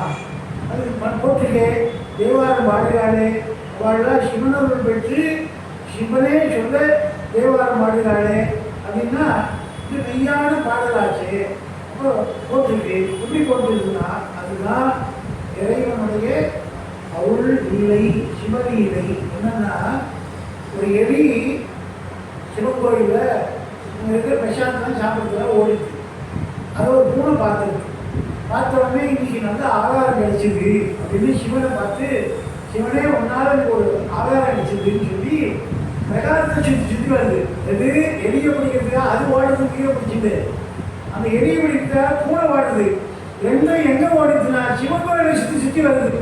அந்த ராத்திரி சிவராத்திரி, சிவராத்திரியில் சிவன் கோயிலை வலம் வந்தா அதுக்கு மேலே ஒரு பலன் சொல்லணுமா? அற்புதமா சொல்றார். ஊக்கையாலட்டி போற்றி எண்ணாத இவ்வாக்கையால் பயன் ஆலயம் வலம் வந்து ஊக்கையால் அட்டி போற்றி எண்ணாத வாக்கையால் பயன் என்று திருவண்ணாமலையில அற்புதமா நாவுக்கரசு நாயனார் அப்படி பெருமான் பாடுறார் தேவார். இந்த உடம்பு எடுத்தனுடைய பலன் எப்போ பூர்த்தியா இருக்குன்னா அரங்கோவில் வலம் வந்து பூ கையாளத்தி போற்றி என்னால இந்த ஆக்கையால் உடம்பால என்ன பலன்கள்? இதெல்லாம் தெரியாத உயிருக்கு பயந்து ஒன்று ஆகாரத்துக்கு தொடர்ந்து ஒன்று உயிரை காப்பாற்றிட்டு ஓடுது. ரெண்டும் ஓடினது ஒரு சிவராத்திரியில் மாசி மாதம் சதுர்தசி திதியில சிவன் கோவிலும் சுற்றி வருது. வருது சிவன் பார்த்தார். இந்த ரெண்டு உயிருக்கும் ஒரு உயர்ந்த பேரை கொடுக்கணும். ஏன்னா சிவராத்திரி விரதம்னா என்னன்னு தெரியாம, சிவன் நான் இருக்கேன்னு தெரியாம இது நம்மளை பிரதட்சணம் பண்ணுது அப்படின்னு எப்பவுமே பெரியவங்களாம் சொல்லுவாங்க. தெரிஞ்சு பண்ணாலும் புண்ணியம், தெரியாம பண்ணாலும் புண்ணியம். தெரிஞ்சு பண்ணாலும் பாவம், தெரியாம பண்ணாலும் பாவம். ஒரு ஒருத்தர் சுருட்டு பிடிச்சிட்டு கீழே போட்டு போகலாம் அணுகாமே, நெருப்பு துண்டு அதில் இருக்கு. தெரியாம விருந்தாதால ஒருத்தர் வீச்சிடுவோம். இவன் தெரியாம தானே விதிச்சாருன்னு சுடாம விடுமா? நெருப்புடைய தன்மை சுடும் தன்மை சுட்டும். ஆனால் தெரிந்தே ஒருத்தன் நான் இதை போய் அணிகரம் பாருன்னு காலால் விதிச்சா அப்போது சொல்லுது. தெரிந்து வைத்தாலும் சுடும் நெருப்பு, தெரியாமல் விதிச்சிட்டாலும் சுடும் நெருப்பு. அது மாதிரி சிவம் தெரிந்து சிவராத்திரி விரதம் இருந்தாலும் அருள் தருவார். தெரியாமல் யாரோ கூட்டாலும் அந்த பக்கமாக போயிட்டு இங்கே ஏகாம்பரேஸ்வரர் இருக்காரு பார்த்துட்டு உள்ளே போயிட்டு போகலாமேன்னு பிரசாதம் தரான்னு உள்ளே போய் கை நிறுத்துறதுக்காக போய் அதையே வாங்கிட்டு சுற்றிட்டு வாங்கணும்னா ஒரு பிரதட்சணம் பண்ணா தெரியாமே பண்ணாமல் அந்த பத்தியம் சுவாமி தராங்க. ஓடித்து பாருங்க. கடைசியாக என்ன பண்ணிட்டு வேகமாக அந்த உச்சினை காப்பாற்றிக்கிறதுக்காக இந்த சரவிளக்கு தொங்க விட்டுருவா கருவறையில். அந்த விளக்கில் ஏறி ஓடி தப்பிக்கணும். விதானத்தில் ஏறணும்னு புலி பூனை எல்லாத்துலேயும் பாய்ச்சலாம் பாயும், ஆனால் எலி அதை விட தன் உயிரை காப்பாற்றிக்க பாய்ஞ்சுது. அப்போது அந்த விளக்கில் எண்ணெய் தீர்ந்து போய் அது அப்படியே அப்படியே கரண்டு அணைய போகிற தேதி எண்ணெய் தீர்ந்துச்சுன்னா அப்படியே அணைய போயிடும். இது அந்த நேரத்தில் என்ன பண்ணிட்டு எலி பூனைகிட்ட தப்பிக்கணும்னு ஒரு பாய்ச்சல் பாய்ஞ்சிட்டு பாருங்கோ. அதனுடைய மூக்கு இந்த விளக்கில் இருக்கிற திரியை மட்டும்தான் பட்ட உடனே அணைய போன தீபம் கொஞ்சம் தள்ளி விட்ட உடனே கருகாம இன்னும் கொஞ்சம் சுடல் விட்டுதான். வாங்கி பார்த்தாரா சாகிற நேரத்தில் ஒரு எலி தன் மூக்கால சிவராத்திரி அன்னைக்கு என்னுடைய கோவிலை பிரதட்சணம் பண்ணி எனக்கு தீபம் போட்டுருக்கே அப்படின்னு சொல்லி இதுக்கு அடுத்த பிறவி இது பண்ண சிவபூஜைக்காக யார் எலி பண்ண சிவபூஜைக்காக முசுகுந்த சக்கரவர்த்தியாக பிறக்க வச்சார். அந்த முசுகுந்த சக்கரவர்த்தி யாருன்னா நாராயணனுக்கே தானம் பண்ணவர். மகாபலி சக்கரவர்த்தியாக முசுகுந்த சக்கரவர்த்தியாக அவருக்கு உயர்ந்த தானங்களை செய்யக்கூடிய ஒரு ராஜாவாக செல்வந்தனாக ஒரு எலிக்கு பிறப்பு கொடுத்தது சிவராத்திரி வருவதுனா இதுக்கு மேல வசதியா சொல்ல வேண்டியது. அது மாதிரி வருகின்ற மாசி மாதம் சதுர்தசி சிவராத்திரி வருகிற பிப்ரவரி மாதம் 15ஆம் தேதி ஞாயிற்றுக்கிழமையானது யாரெல்லாம் முடித்தவர்கள் சிவாலயத்துக்கு சென்று சிவனுக்கு பின்பற்றத்தால் அர்ச்சனை பண்ணி இந்த 4 காலங்கள் சிவனை மகிழ்ந்து பாடி இருந்து அங்கே நிர்வாணத்தை தியானித்து எல்லாம் சிவனருளை பெற்று வெய்ய வேண்டும் என்று சிவனரை பிரார்த்தித்து அடியை நிறைவு செய்கிறேன். வாழ்கவே வாழ்க என் நந்தி திருவடி, வாழ்கவே வாழ்க மதமருத்தான் மதம், வாழ்கவே வாழ்க மெய் ஞானத்தவந்தாள், வாழ்கவே வாழ்க மலமிகால் பாதமே. நம பார்வதி பதயே நர மகாதேவா. தென்னாடுடைய சிவனே போற்றி, எந்நாட்டவர்க்கும் இறைவா போற்றி. வெற்றிவேல் முருகனுக்கு, சித்திவேல் முருகனுக்கு. அருட்பெருஞ்சோதி அருட்பெருஞ்சோதி தனிப்பெருங்கருணை அருட்பெருஞ்சோதி திருச்சிற்றம்பலம் சிவச்சிதம்பரம். வருகிற 23ஆம் தேதி வெள்ளிக்கிழமை அன்று திருவாசகை சென்னாவிடம் தேவாலய இசைமணி மயிலை பா சத்குருநாத தேசிகர் அவர்கள் திருமுறை இசைக்க இருக்கிறார்கள். 24ஆம் தேதி சனிக்கிழமை வேதை கீதை குழந்தை திரு லக்ஷ்மணன் அவர்கள் ஓதுவாரர்கள் பன்னிசை வழங்கியிருக்கிறார்கள். 25ஆம் தேதி ஞாயிற்றுக்கிழமை மகாலட்சுமி கஸ்தூரி ரங்கன் அவருடைய தமிழ் இசை பன்னிசை நடைபெறுகிறது. 26 திங்கட்கிழமை திருமுறை கலாநிதி முனைவர் திருஞான பாலச்சந்தர் அவர்கள் சிதம்பரத்திலிருந்து வந்து பன்னிசை வழங்கியிருக்கிறார்கள். 27 செவ்வாய்க்கிழமை திருமுறை கலாநிதி குற்றாலம் கோ சுப்பிரமணியன் பொதுவார் அவர்கள் திருக்குற்றாலத்திலிருந்து வந்திருந்து அவர் பன்னிசை வழங்கியிருக்கிறார். 28ஆம் தேதி திருவான்மையூரைச் சேர்ந்த திருமுறை இசைக்கலைமணி வி பேச்சியப்பன் ஓதுவார் அவர்கள் மருந்தீஸ்வரர் ஓதுவார்கள் அவர் பன்னிசை வழங்கியிருக்கிறார். 29ஆம் தேதி வியாழக்கிழமை தேவார பன்னிசை மணி கா நிர்மல்குமார் ஓதுவார் அவர்கள் பன்னிசை வழங்கியிருக்கிறார். 30ஆம் தேதி வெள்ளிக்கிழமை தேவார இசைமணி வடபழனி தா அருண் கார்த்திக் அவர்கள் பன்னிசை வழங்கியிருக்கிறார். 31ஆம் தேதி சனிக்கிழமை திருமுறை கலாநிதி திரு முருகச்சுந்தர் ஓதுவார் அவர்கள் சிதம்பரத்திலிருந்து வந்து பன்னிசை வழங்கியிருக்கிறார். 1/2/2026 ஞாயிற்றுக்கிழமை திருமுறை கலாநிதி சிவகுமார் ஓதுவார் அவர்கள் மயிலாடுதுறையிலிருந்து வந்து அந்த திருமுறை வழங்கியிருக்கிறார். அதுபோல 22ஆம் தேதி வரை 22 மாலை 6:30 மணிக்கு இசைவரை அரசி நித்யாநாதன் அவர்களும் சித்திக்கும் விருதுகள் நடைபெறுகிறது. 24/1/2026 மாலை 4:05 மணி சக்திவேல் பூஜை நடைபெறுவதனாலே பக்தர்கள் அனைவரும் திரளாக வந்து கலந்து கொண்டு விழாக்களை சிறப்பிக்க வேண்டுமாய் பிரார்த்தித்து உடையவர்கள்.